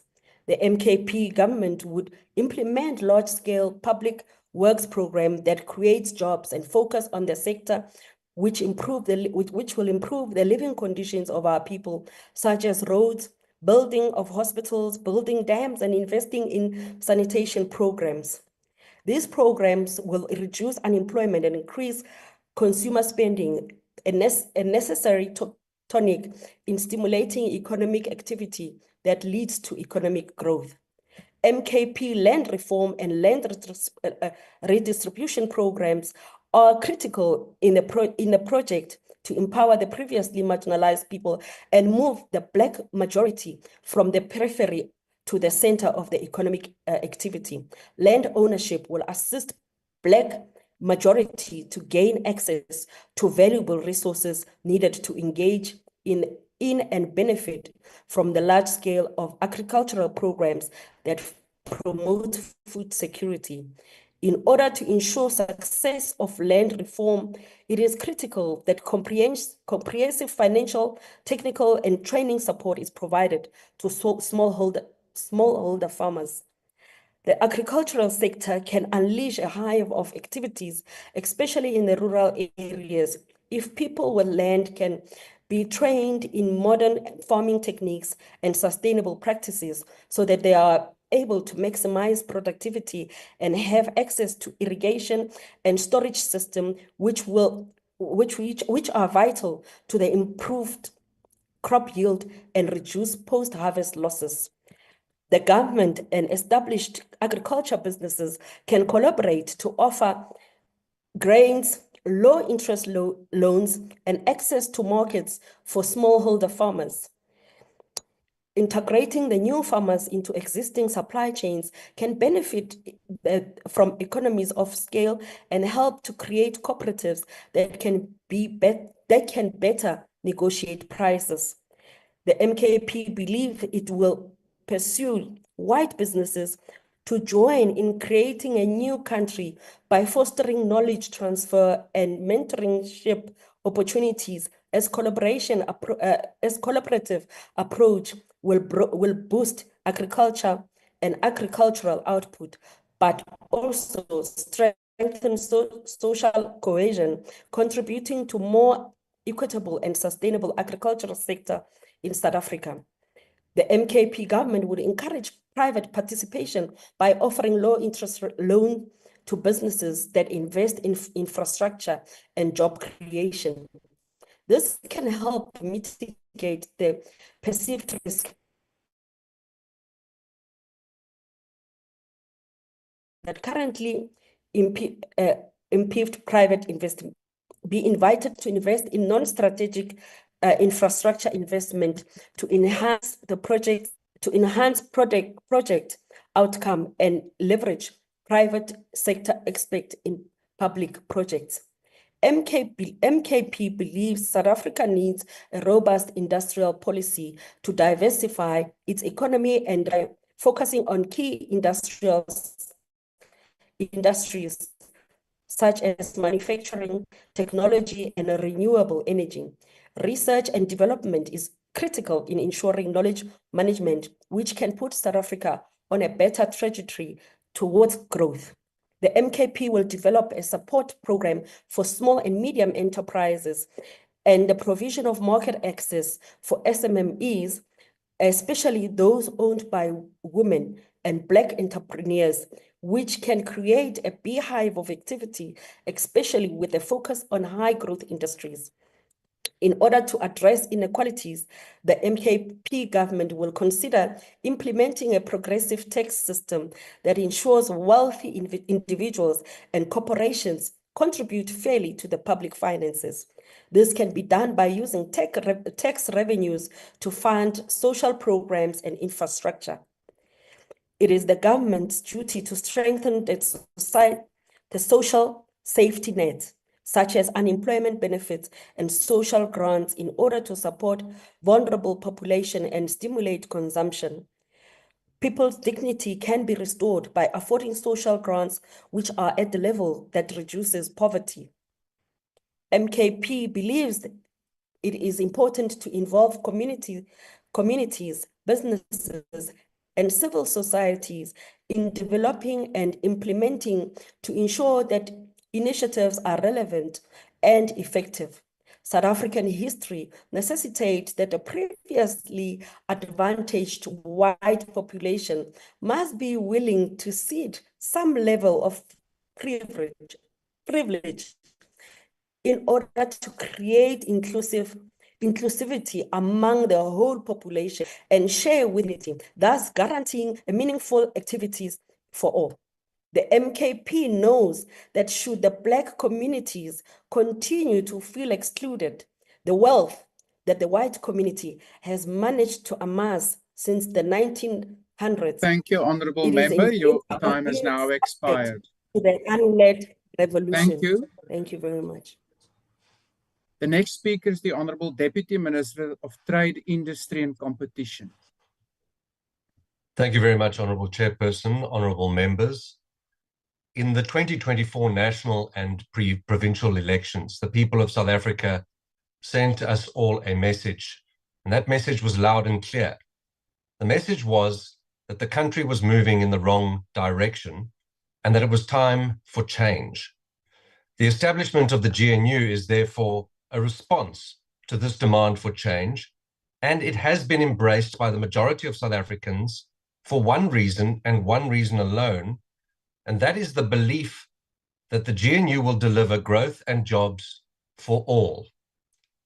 Currently, our country experiences among the highest peacetime levels of unemployment in the world, persistently high levels of inequality as measured by the Gini coefficient, and citizens experiencing decreasing levels of welfare evidenced by the real GDP per capita data in 2023, which was less than in 2007. This is why the GNU has placed rapid inclusive growth and job creation as our apex priority, supported by the GNU Statement of Intent, which clearly articulates the need for us to transform our economy, but also to utilize evidence-based policy and decision-making to enforce the change that has been demanded of us. Chairperson, the transformation of our economy is not one-dimensional. It has also been made to be an unnecessarily controversial issue, and so too has evidence. Evidence should not be controversial, and neither should a debate around transformation. Of course, our economy must transform. I don't think any reasonable or rational person could disagree with this statement based on all of the available evidence. Our increasing levels of unemployment and inequality over the past 17 years are simply unsustainable. But in spite of intentions to grow and transform our economy since 2007, the efforts during that period have delivered worse outcomes, not better. And that is why we need to use the lessons of the past to lead an evidence-based decision-making process in order to respond to our economic crisis. The budget tabled in Parliament this week is further evidence of the need to more urgently drive a growth agenda by adapting policy to transform our economy from a static economy to a dynamic economy, and from a low-growth economy onto a high-growth trajectory. By embracing the best ideas from within the GNU, we can finally transform our economy into a growing economy which unites the outsiders and insiders, strengthens the middle class, unlocks growth opportunities for SMMEs, and sets our country on a sustainable path to prosperity. This will, however, require a laser focus on removing barriers to growth that truly unleashes the full potential of enterprising individuals. The International Monetary Fund recently measured South Africa's ease of doing business against 49 other countries, and we came last. This report, read together with the World Bank report on inclusive growth, highlights the opportunity for growth through regulatory reform. We cannot ignore the evidence. Ultimately, it is our job as government to make it easier for businesses to grow and create jobs, and for people to get those jobs and keep them. To do this, we must acknowledge that South Africa cannot rely on government-run initiatives alone to transform the economy. We have to foster an environment where business can thrive and become engines of job creation and economic prosperity. It is for this reason that the GNU must champion urgent regulatory reform to complement progress on structural reforms. The medium-term development plan has set ambitious targets to cut red tape, but this will require an independent regulatory impact assessment and thereafter the courage to swiftly implement those recommendations. At the same time, it is important to acknowledge that such an assessment and the implementation of its recommendations should not be seen as a silver bullet to our ailing economy, but rather a critical element to complement many of the structural reforms currently underway through Operation Vulindlela. Beyond regulatory and structural reform towards an inclusive economy, there is a need to review the effectiveness of our master plan model as advised by TIPS. Work is also currently underway to assess the special economic zone model to ensure greater impact and greater spatial transformation. And the medium-term development plan has set a target to conduct a government-wide review of incentives to ensure a more efficient allocation of resources. With regards to the World Bank report on inclusive growth, which highlights a number of key interventions and introduces a number of difficult conversations, key interventions to create an inclusive economy, it's important to point out that in the context of this report, the proposed potential drivers for inclusive growth, including the proposed roadmap, are a product of engagements between the World Bank and key domestic interlocutors in both government and the private sector. Now, this indicates alignment across many of the recommendations from the World Bank, which bodes well for implementation of some of those recommendations. We must urgently move beyond an overemphasis on government-led transformation to a model of empowered enterprise driving job creation if we are to move the needle on inclusive growth. Ultimately, an inclusive economy requires inclusive policies which enable growth that will expand opportunity for all. The GNU must respond with urgency if we are to deliver on the mission of jobs and growth for all. Thank you, Honourable We are running out of time. Deputy Minister. You are also out of time. The next speaker is the Honourable Tambo.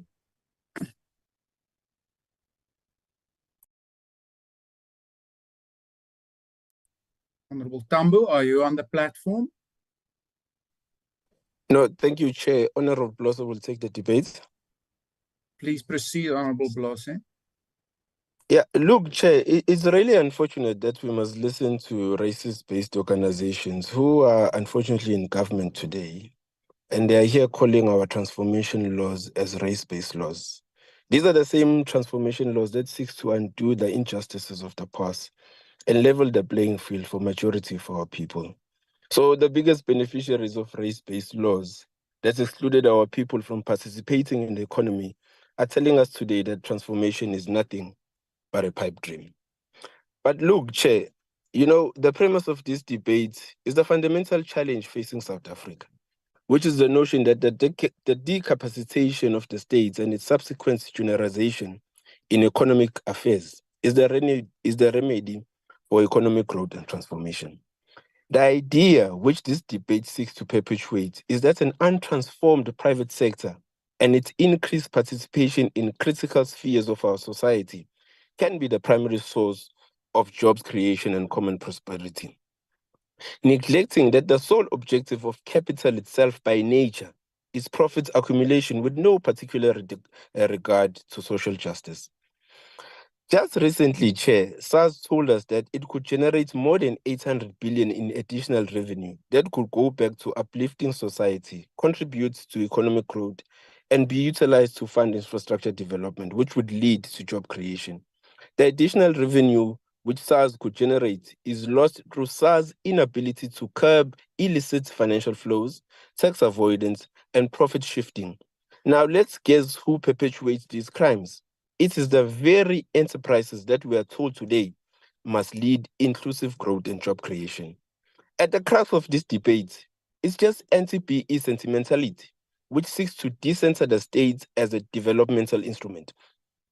This notion is also is a continuation of a policy theme and neoliberal tradition that is being developed in this country. And its implementation goes by the names such as public-private partnership and Operation Vulindlela. The very hindrance to transformation of our economy, which is malicious monopoly by white monopoly, cannot be the antidote to our challenges. Enterprises need state guidance, especially in a country like South Africa, which has a history of the heights of industry being controlled by minorities for the benefits of the minority. This guidance does not come only from initiative as this debate is framed, but through deliberate interventions to build meaningful state capacity.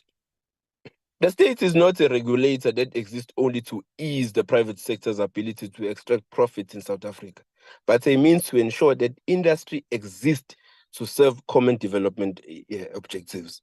The unemployment rate in South Africa is sitting at 46% for Black people, but it's only 10% for white people.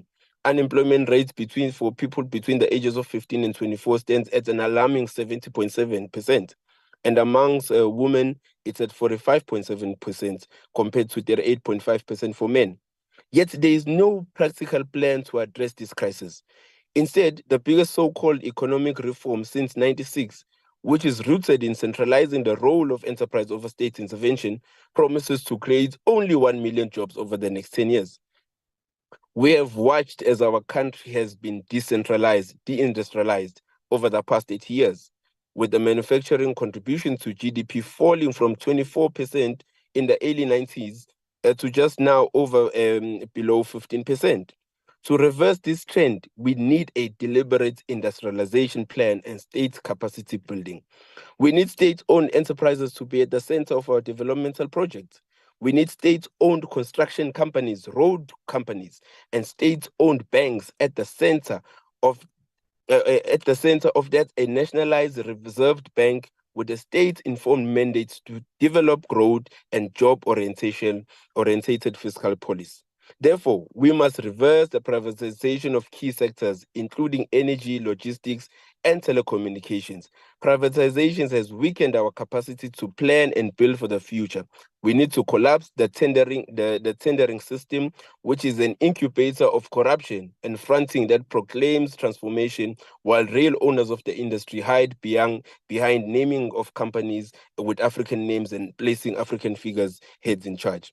The failure of PEE under the mismanagement of the ANC and its failures of SOEs due to ANC incompetence should not be a nail in the coffin of state intervention in economic growth. We must resist the temptations to privatize our enterprises and ultimately resist neoliberalism. Thank you very much, Chair. Thank you. The next speaker is the Honorable Langa. Thank you very much, Chair. May I again request to keep my camera off for the sake of better connectivity. You're welcome, Honorable Member. Thank you very much, Chair. Chair, the IFP stands firmly in support of an economic vision that drives inclusive growth, fosters enterprise, and leads to meaningful job creation. South Africa's economic challenges, including stubbornly high unemployment, sluggish growth, and rising inequality, remain persistent issues that have hindered inclusive development and continue to impact millions of citizens despite various policy interventions. To address these challenges effectively, we must prioritize empowering businesses, entrepreneurs, and industries to be the engine of transformation, wealth creation, and sustainable employment. The South African economy has been struggling with slow growth, with GDP growth averaging below 1% in recent years and an unemployment rate exceeding 32% in 2024, with women and youth disproportionately affected. The IFP believes in an economic approach that enables businesses, small, medium, and large, to thrive in an environment for fair competition, reduced bureaucratic red tape, and meaningful public-private partnerships. Entrepreneurs and small businesses hold the potential to create the vast majority of jobs in our country, yet they continue to face challenges such as limited access to funding, excessive regulatory burdens, and lack of adequate infrastructure. We must move away from policies that merely redistribute existing wealth and instead focus on creating new opportunities that enable true economic inclusion. South Africa's transformation agenda cannot be limited to compliance-based interventions. It must go beyond to foster genuine enterprise development, skill transfer, and sustainable economic participation. The IFP supports the initiatives that empower Black-owned businesses, women entrepreneurs, and youth-led enterprises, not by the state control, but by ensuring fair market access, reducing barriers to entry, and promoting an entrepreneurial culture. The government's role must be to create an enabling environment where businesses can innovate, expand, and compete globally. We must also acknowledge that excessive state intervention and inefficient government-run transformation initiatives have, in many cases, failed to uplift the majority of South Africans. Instead of endless reliance on state-driven projects, we need pro-growth policies that encourage investment, industrial expansion, and infrastructure development. Public-private partnerships, competitive industrial policies, and investment-friendly regulatory reforms are key to ensuring transformation that is both meaningful and sustainable. Honorable Chair, economic transformation must not be about state control or bureaucracy. It must be about unleashing the full potential of our people to contribute, compete, and prosper. The IFP calls for transformation through enterprise, competition, and innovation. Let us work together to build an economy that is truly inclusive, dynamic, and driven by the spirit of entrepreneurship that defines South Africa's resilience. Ngiyathokoza kakhulu. Thank you very much, Chairperson. Thank you. The next speaker is the Honorable Wessels.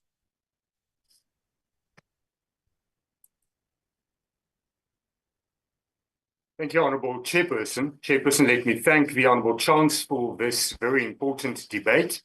We have to admit, Chair, that the method of transformation that has been used up until now has failed. The majority of South Africans remain poor and disadvantaged. Redistribution and so-called redress does not create wealth. It is exclusively aimed at shifting wealth from one to another, from one skin color, if you want, to another. But wealth is becoming an elusive concept. Because of insufficient economic growth, there are less and less opportunities, whilst the cost of living is ever increasing. Only 1.6 million South Africans earn more than 500,000 rand per annum. That contributes to 67% of our personal income tax revenue. Only 6% of registered taxpayers earn more than 1 million rand per annum. Has BE thus succeeded? No, Honourable CRP, it has not. It has not succeeded in addressing poverty and inequality. It has succeeded in creating a few fat cats who are exploiting government by charging inflated prices for goods and services. Is it addressing inequality when a government department is paying more for an economy class flight ticket than the cost of a business class flight ticket just because of BEE? Is it transformation when the NSFAS that is failing disadvantaged students rent an office for more than 2 million rand per month? We have another alarming fact, and that is that poverty is increasing and is going backwards. More households are becoming poor and more people are becoming unemployed each year. We have a budget deficit because of this exploitation of government, and now the ANC expects of South Africa to foot the bill with an increase in VAT for the price of BEE, whilst BEE did not and does not benefit the poor. It is not inclusive. The cake, which represents the South African economy and economic opportunities, is smaller. We need to make the cake bigger. We need to create more opportunities. Focusing on redistributing the of the same size of the cake, whilst it is becoming smaller, is counterproductive. The focus should be on economic growth. The focus should be on equal opportunities for all. That is the only way to get everybody out of poverty and create wealth for all to share. The cake is getting smaller. People are overtaxed and people are getting poorer. It does not help to keep on doing the same thing and thinking that that is transformation. Transforming the economy and transforming the lives of people is dependent on the correct policies to stimulate economic growth, to get an inclusive economic growth environment so that the private sector can create job opportunities. Can be better. Okay. Thank you. The next speaker is the Honorable Dr. Retlape. Thank you, Chair. And thank you for the person that has introduced this subject.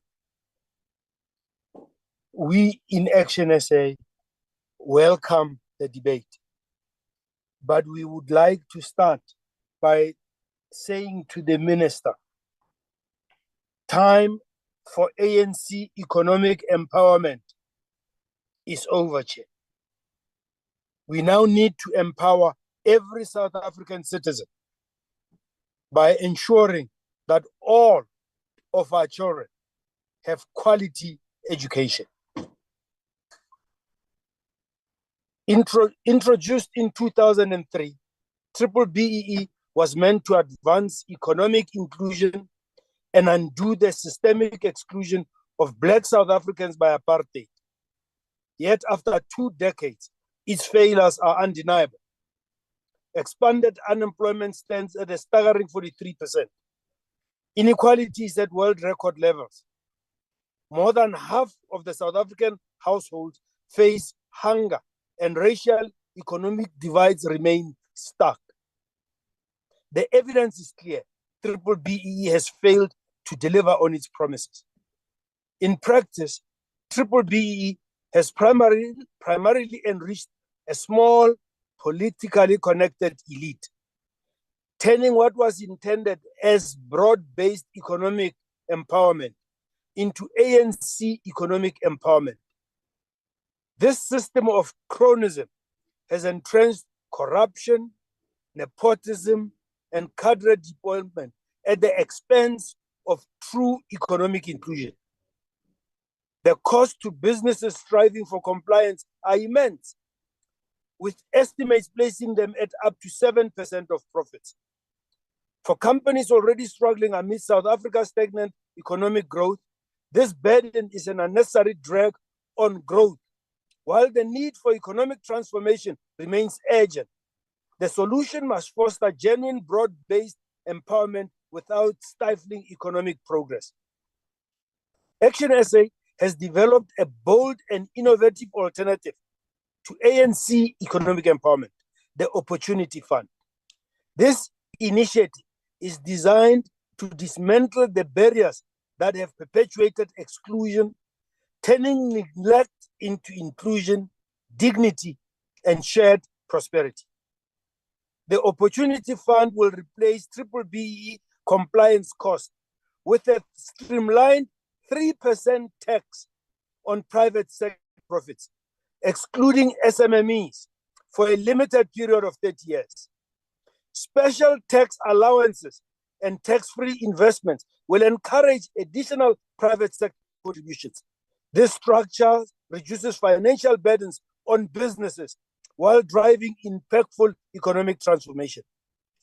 The fund's expenditures will be strategically allocated: 10% for education, investing in skills development and access to quality education; 30% for entrepreneurial funding, supporting small businesses and startups, fostering innovation and job creation; 33% for infrastructure development, building schools, clinics, public transport, housing, and other facilities that expand economic access; 25% for sustainability investments, ensuring the fund remains a catalyst for lasting empowerment.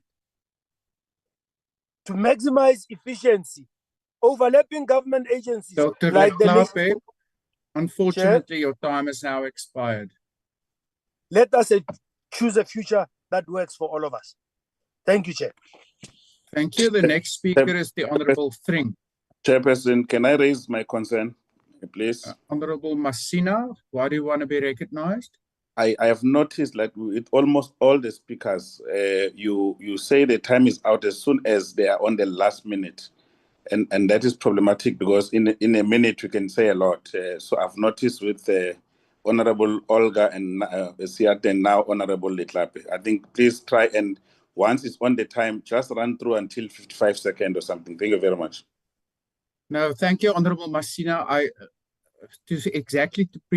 To try and prevent a situation of cutting members short, I'm keeping time. The technical staff is keeping time, and I can assure you, you can also go and check the YouTube if you so wish, like other members, that every member gets the benefit of a few seconds. Honorable Thring, please continue. Thank you, Honorable House Chairperson. This debate comes at a crucial time, with the Minister of Finance finally presenting his budget for 2025-26 of some 2.5 trillion. Revenue collection stands at 2.3 trillion rand, resulting in a budget deficit of 370 billion rand at 4.6% of our GDP, standing at 7.9 trillion rand.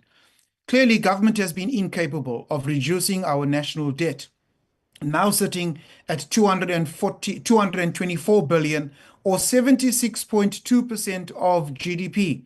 GDP growth has retrogressed from 0.7% in 2023 to 0.6% in 2024.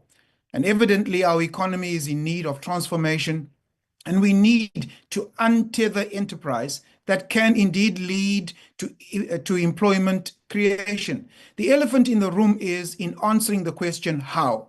This is where ideological economic positions of political parties begin to rear their ugly heads. President Ramaphosa correctly says that we need structural economic change, which refers to policy changes resulting in a shift in the economy's structure, moving it from low productivity activities to higher productivity, as well as to capital and skill intensive projects. However, what we have seen is the implementation of failed policies over the last 30 years that have not created jobs, failed policies that have failed to reduce poverty, failed to reduce inequality, and failed policies that have failed to meaningfully grow our economy. It is the ACDP's position that we can turn our economy around by doing the following: identifying and agreeing on failed policies and removing them, having a zero tolerance position on corruption, which costs the state and the taxpayer hundreds of billions of rands annually, not talking about reducing red tape, which are impediments to enterprise development, but doing it, having a laser focus on job creation and poverty alleviation through appropriate development and the support of SMMEs and entrepreneurs, employing integrated and market-driven solutions, and working with private financial institutions to drive small business funding and implementing a market-driven approach to entrepreneurship. Ramping up beneficiation as a key to growing our industrial base.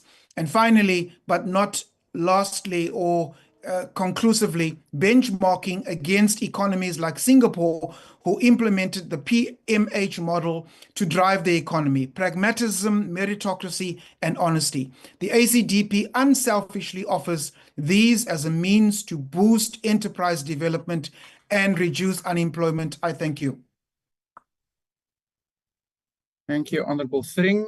Is there a speaker on behalf of the UDM? If not, then we move on to the Deputy Minister of Employment and Labour.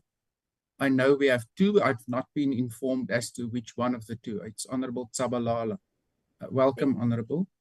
Thank you so much, Honourable Horn. This is the Deputy Minister, Honourable Nemadzinga Tshabalala. Honourable Chairperson, let me greet members of Parliament in this platform. Chairperson, the DA has sponsored a motion on transforming the economy through inclusive growth and unleashing enterprise that leads to job creation instead of more government-run transformation initiatives. This is an important debate. I would like to highlight keywords. I would like to highlight keywords. One, inclusive growth and instead of more government-run transformative initiatives.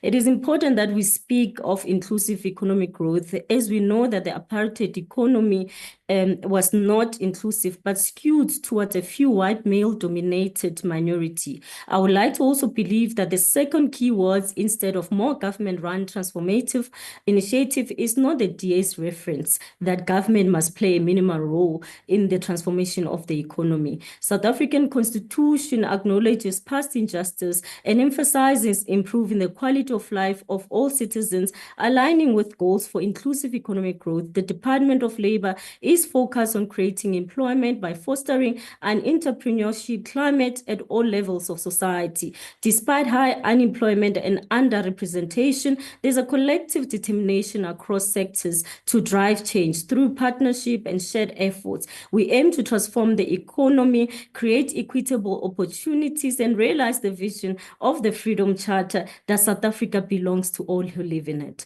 Now, the imperative of inclusive growth, Chairperson, we've prioritized inclusive economic policies, combining immediate measures like wage subsidies and public works, a program with long-term solutions. Rwanda, case studies from countries like South Korea, China, Botswana, Rwanda, Brazil, Germany, and Ethiopia show all that well-implemented state-led policies can drive growth growth and reduce unemployment. For one example of our effort is the creation of social economic special zones and the one plan through the district development model, which aim to scale up the South Africa's economic growth. Now, on issues of women, youth, and persons with disabilities, we recognize that the true inclusivity requires dismantling the barriers that have historically marginalized women, youth, and persons with disabilities. The department is acting decisively to address this injustice. The skilled workforce development, we have ramped up efforts to align vocational training and tertiary education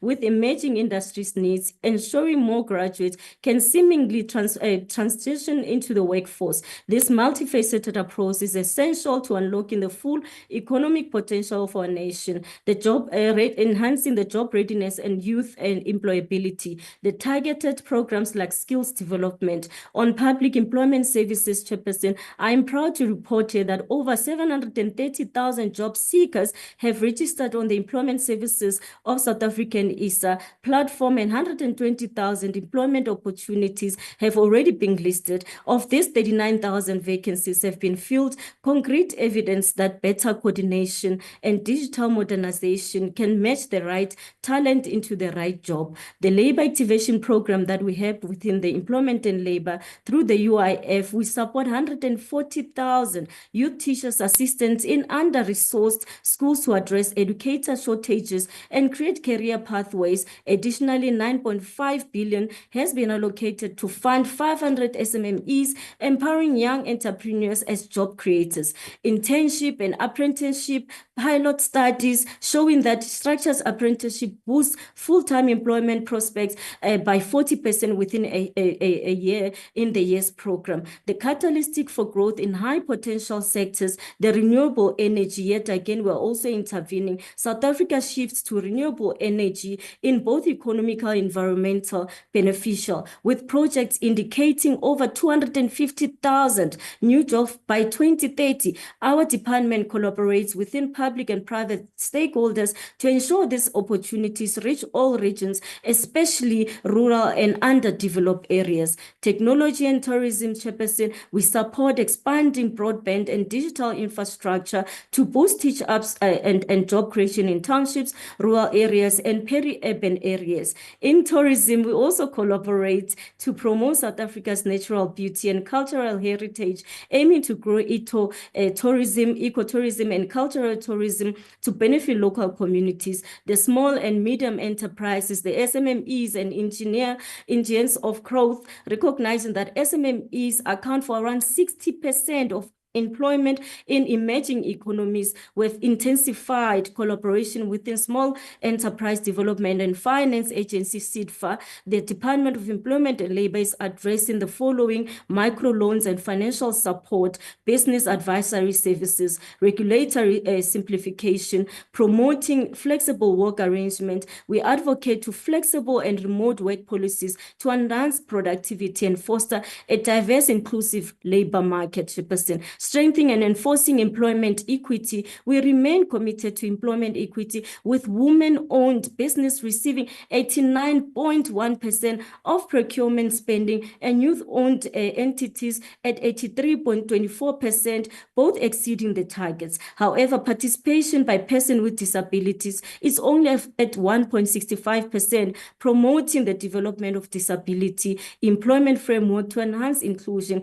A recent court ruling on labor exploitation reinforces our zero tolerance stance as we collaborate with the CCMA and law enforcement to protect workers' rights and help uphold fair labor standards. Comprehensive review of our labor laws. We're also doing that within the NEP, the ESEP, the LMP. We're at advanced stage of procedural completion. This reform drafted in collaboration with the International Labour Organization, Chairperson. We're implementing wage subsidy programs, building on success of the employment tax incentives. We propose expanding wage subsidies to support the long-term unemployed and persons with disabilities. Transparent, impact Assessment will ensure these programs promote stable long-term employment. We foster entrepreneurship, Chairperson. We support for women and minority-owned businesses. Hence, we are dedicated to bridging the 17 trillion financing gap for women-owned enterprises in emerging markets by offering preferential procurement, mentorship,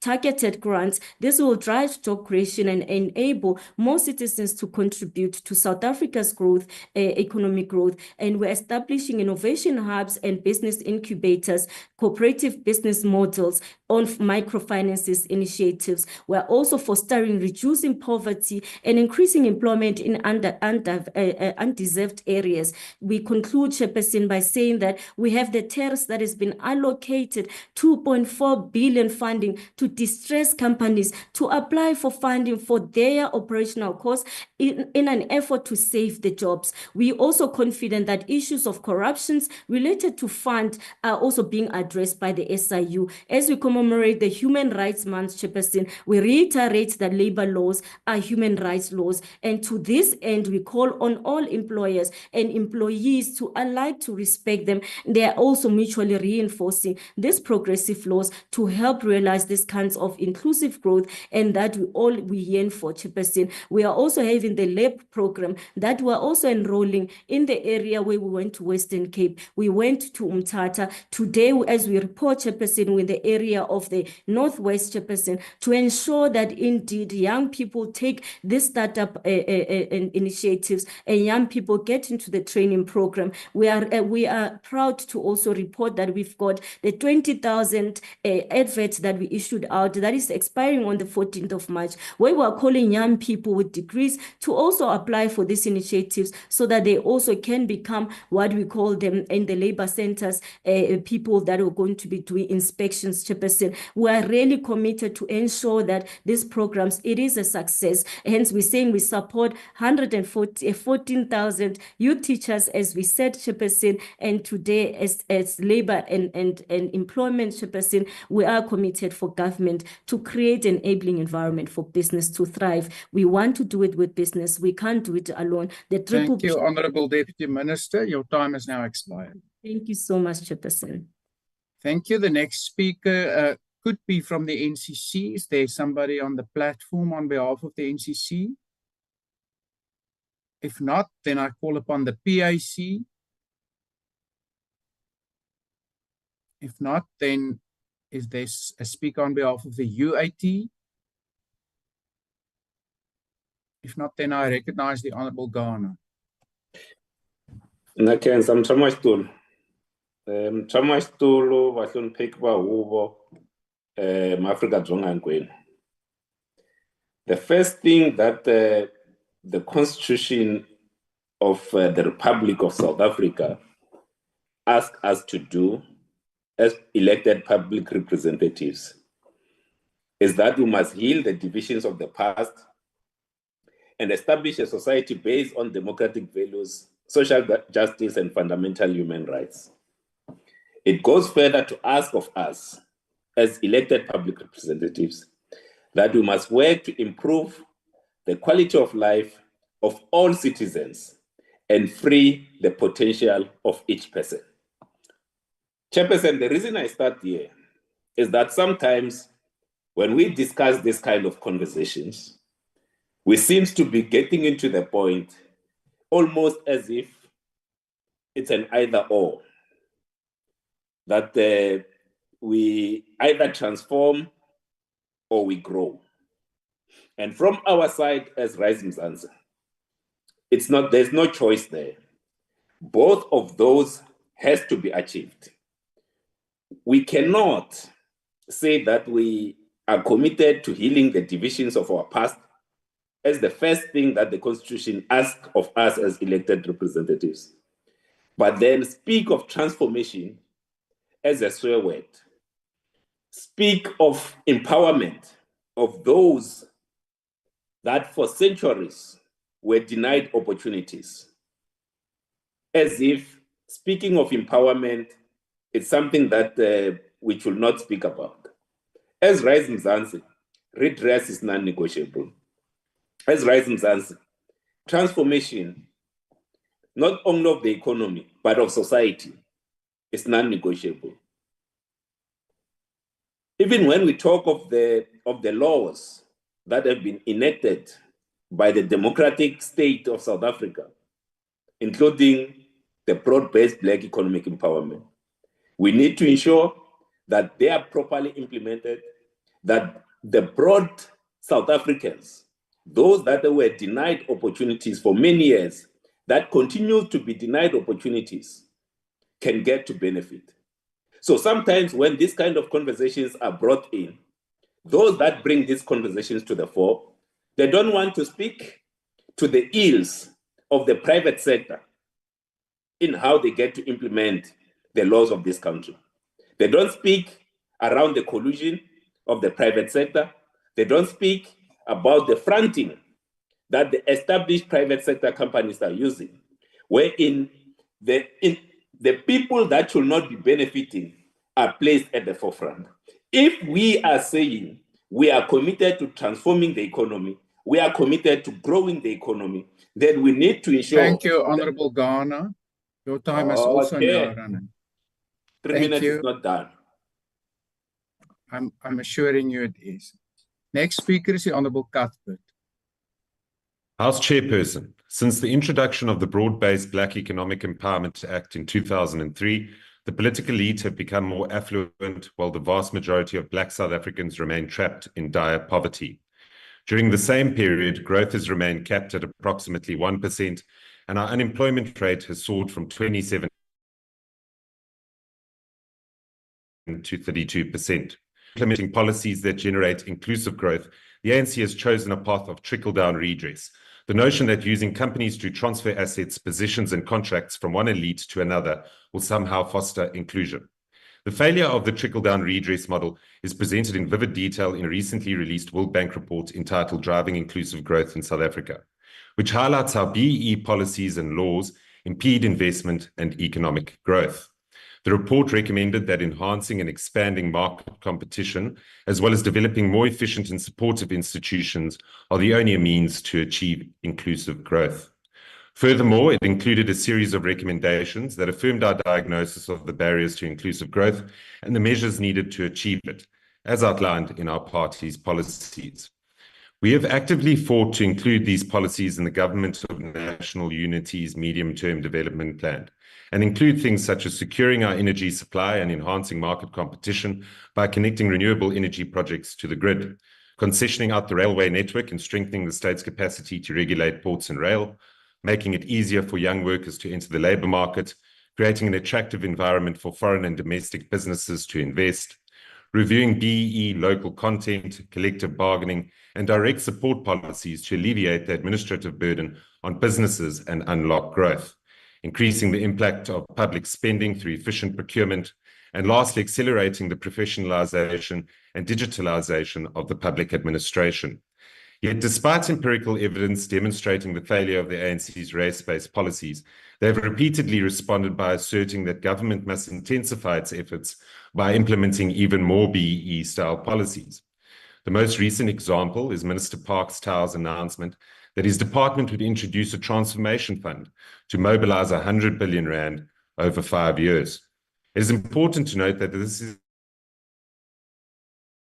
in addition to the already allocated exclusively to Black-owned businesses through development finance institutions such as the National Empowerment Fund and the Industrial Development Corporation, which have both failed to meaningfully empower Black South Africans. To make matters worse, he wants businesses to pay 3% of their annual net profit after tax under the auspices of the BBEE Codes of Good Practice, and further utilize Competition Commission's public interest participation in order to capitalize the fund. House Chairperson, this is frankly outrageous. Considering the significant tax burden that businesses already face and the considerable backlash that the Minister's party received from South Africans for presenting a pro-tax and anti-growth budget just 2 days ago. While there's little doubt that we need to address the historical injustices of the past, South Africans have had enough of the ANC's trickle-down redress and are seeking an alternative that allows for genuine empowerment. For far too long, our people have been excluded from our opportunities and forced into accepting the scraps left behind for them by the politically connected elite. If Minister Tau and his party are as committed to fostering growth and creating jobs as we are, he would join hands with us to change the status quo and consider our alternative. However, this requires the GNU to address the true drivers of inequality. These include an incapable crony state that allowed itself to be captured, persistently high levels of poverty and childhood stunting, long-term unemployment for a significant proportion of our population, and poor quality education, low savings and investment levels which exacerbate existing wealth inequality caused by historical injustices, the breakdown of the family unit and inequality in the provision of healthcare services, and lastly, spatial inequalities that were caused by apartheid's spatial design and a painful history of legislated discrimination. As outlined in our party's economic justice policy, our approach aims to target poverty as the proxy for disadvantage instead of race. Our empowerment model is based on the internationally recognized United Nations Sustainable Development Goals framework, which businesses accept as an effective way to fulfill their corporate social responsibility commitments. While the current redress model only targets an already enriched elite, the DA's model targets the vulnerable and disadvantaged, ensuring that no South African is excluded. It is public knowledge that BEE has enabled corruption and expanded patronage networks. In contrast, the SDGs allow us to identify areas of need and disadvantage, making it more difficult for those already empowered to benefit in perpetuity. Furthermore, BEE's narrow race-based criteria disregard many of the private sector's potential economic, environmental, and social contributions. However, the SDG framework, if achieved, will result in a more inclusive society, enabling the private sector to contribute to areas where it can make the most significant impact. BEE compliance is notoriously costly and introduces layers of bureaucratic red tape, whereas the SDG framework is a globally recognized model that enjoys support from businesses and governments worldwide. Crucially, BEE deters both domestic and international investment, while our model can attract investment by businesses with a strong commitment to the SDGs. As members of the GNU, we have a unique opportunity to foster an inclusive economy that promotes growth, creates jobs, and makes tangible progress towards genuine empowerment. However, this requires recognizing that the empowerment policies attempted over the past 22 years have failed to achieve their objective and that we need a fresh approach to redress. Honorable members, let us not allow this opportunity to pass us by. We must forge a new path, allowing South Africans to escape poverty and climb the opportunity ladder. House Chairperson, I thank you. Thank you. The next speaker is the Honorable Masina. Thank you very much, Chairperson. The African National Congress welcomed the debate as proposed by Honorable Chance of the Democratic Alliance. Perhaps the debate must start with giving the brief historic overview of why South Africa is in the state, why poverty coexists side by side with the rich. Collins Bundy, a South African historian, paraphrasing Karl Marx, advised that understanding the path we need to travel requires us to draw lessons from our past. He said, and I quote, "People make their own history, but not under the circumstances of their own choice. They act in the arena shaped by their past. Accordingly, to understand the present conjuncture in South Africa, it is essential that we have a sense of history to reflect on the constraints and possibilities that created our history. If one is to properly characterize the contemporary South Africa and the challenges we face in South Africa today, we will depend more on how past is remembered and how the future is plotted. Unequal power structure played a central role in colonial period of 1652 to 1910. This trend continued during the period of segregation and apartheid between 1910 and 1994, when power was entirely monopolized by white and had devastating consequences for blacks. Unequal socio-economic outcomes have remained defining characteristics of the post-apartheid period. Despite our transition into inclusive economic democracy, all forms of inequality have been perpetuated and some entrenched more deeply, even more before. It is a fact that colonial and apartheid state promoted development in agriculture and mineral energy complex sector, and that represented an important step towards full-scale industrialization during that period.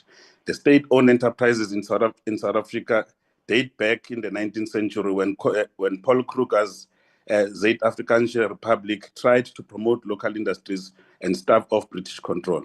Kruger's administration opted for the high tariff against import of many consumer goods as well as industrial goods, and it used that are used in the mining industry. At the same time, it handed out monopoly concession for local manufacturing. The most notably were the rail services and electricity generation of the mines. By the 1920s, expanding the railway enterprise, South Africa's rail and harbour, which is now transport, needed more and cheaper electricity and steel for rails.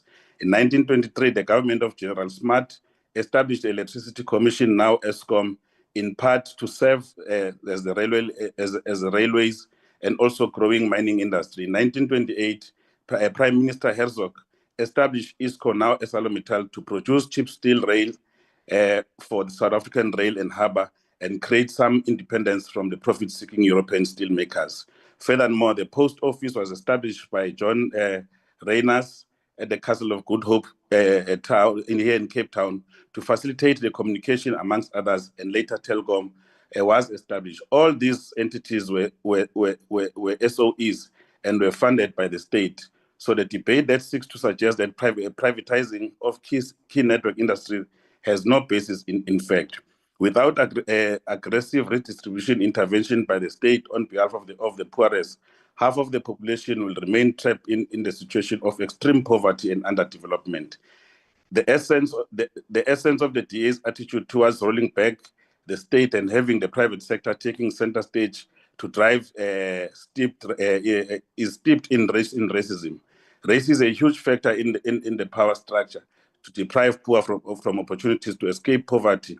In our context, racism has many facets: social, psychological, cultural, and economical. It is about continuation of colonial and apartheid power relation. The debate that suggests that any notion of transformation devoid of the state, especially from the DA who benefited from both colonial and apartheid South Africa, is disingenuous, at worst, a hate crime.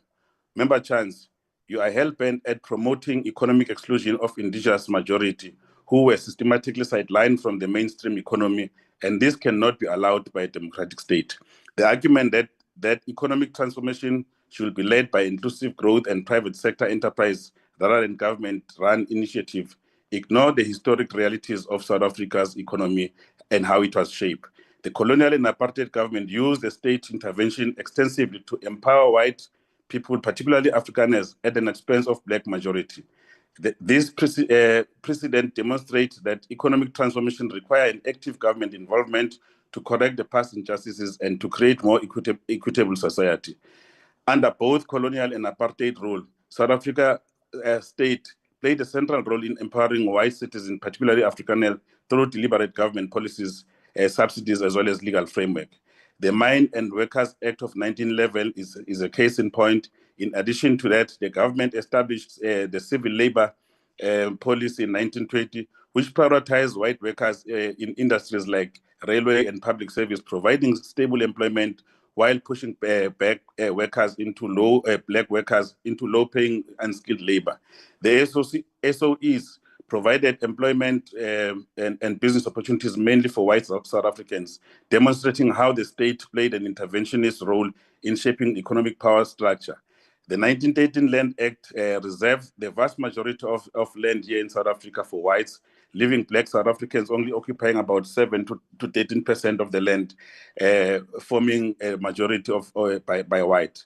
The farmers were further given support such as low interest loan from the land bank, direct subsidies from the state, marketing boards that control the agricultural pricing, amongst others.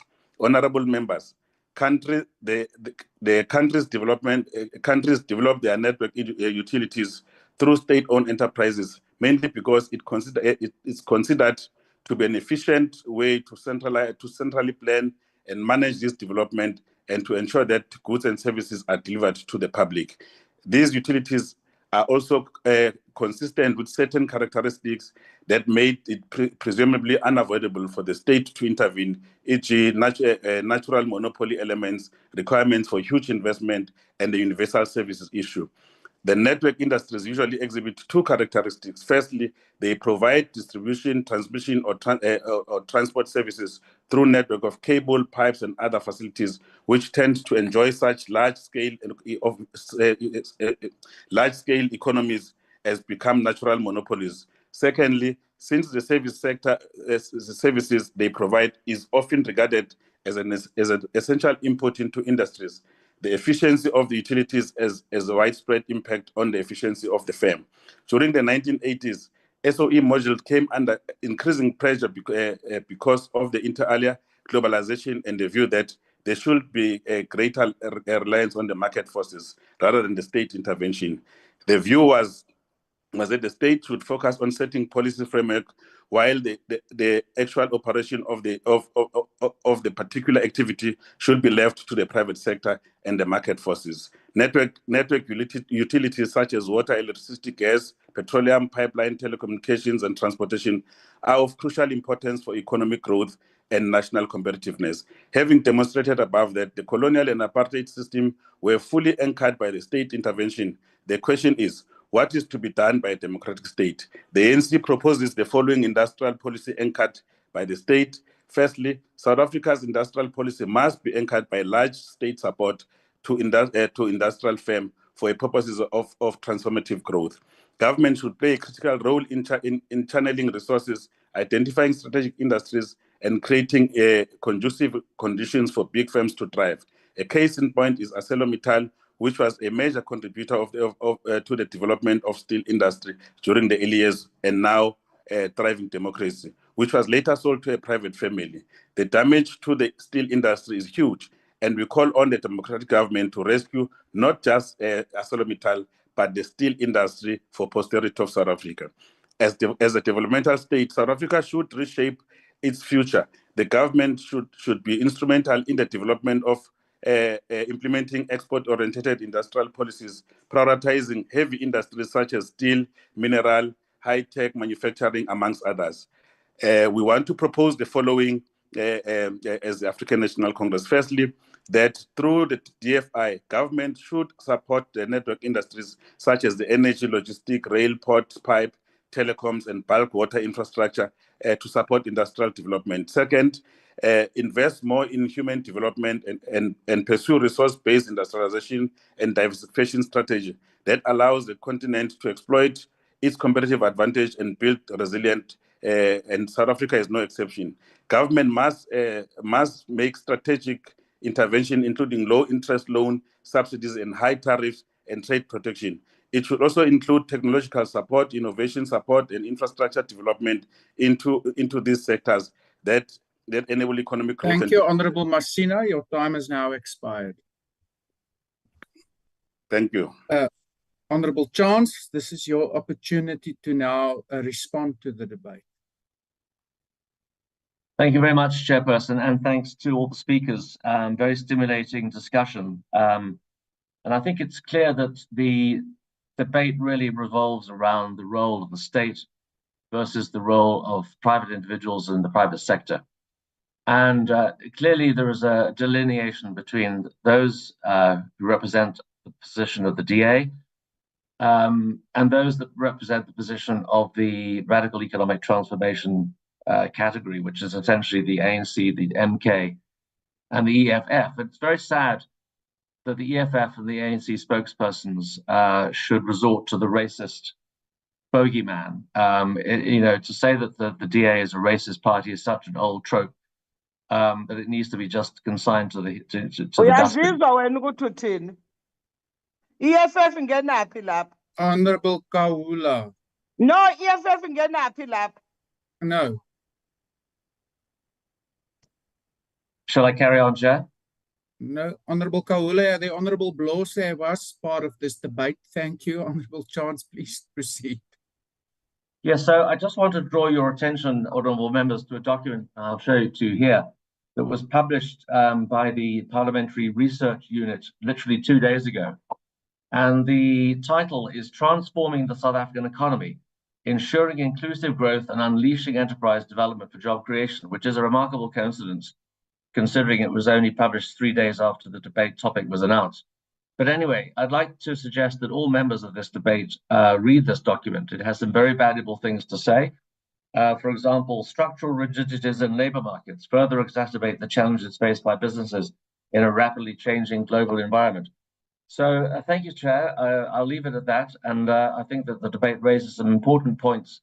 Some answers have come through that are very helpful and some quite ridiculous suggestions. But anyway, everybody to their own. Thank you so much.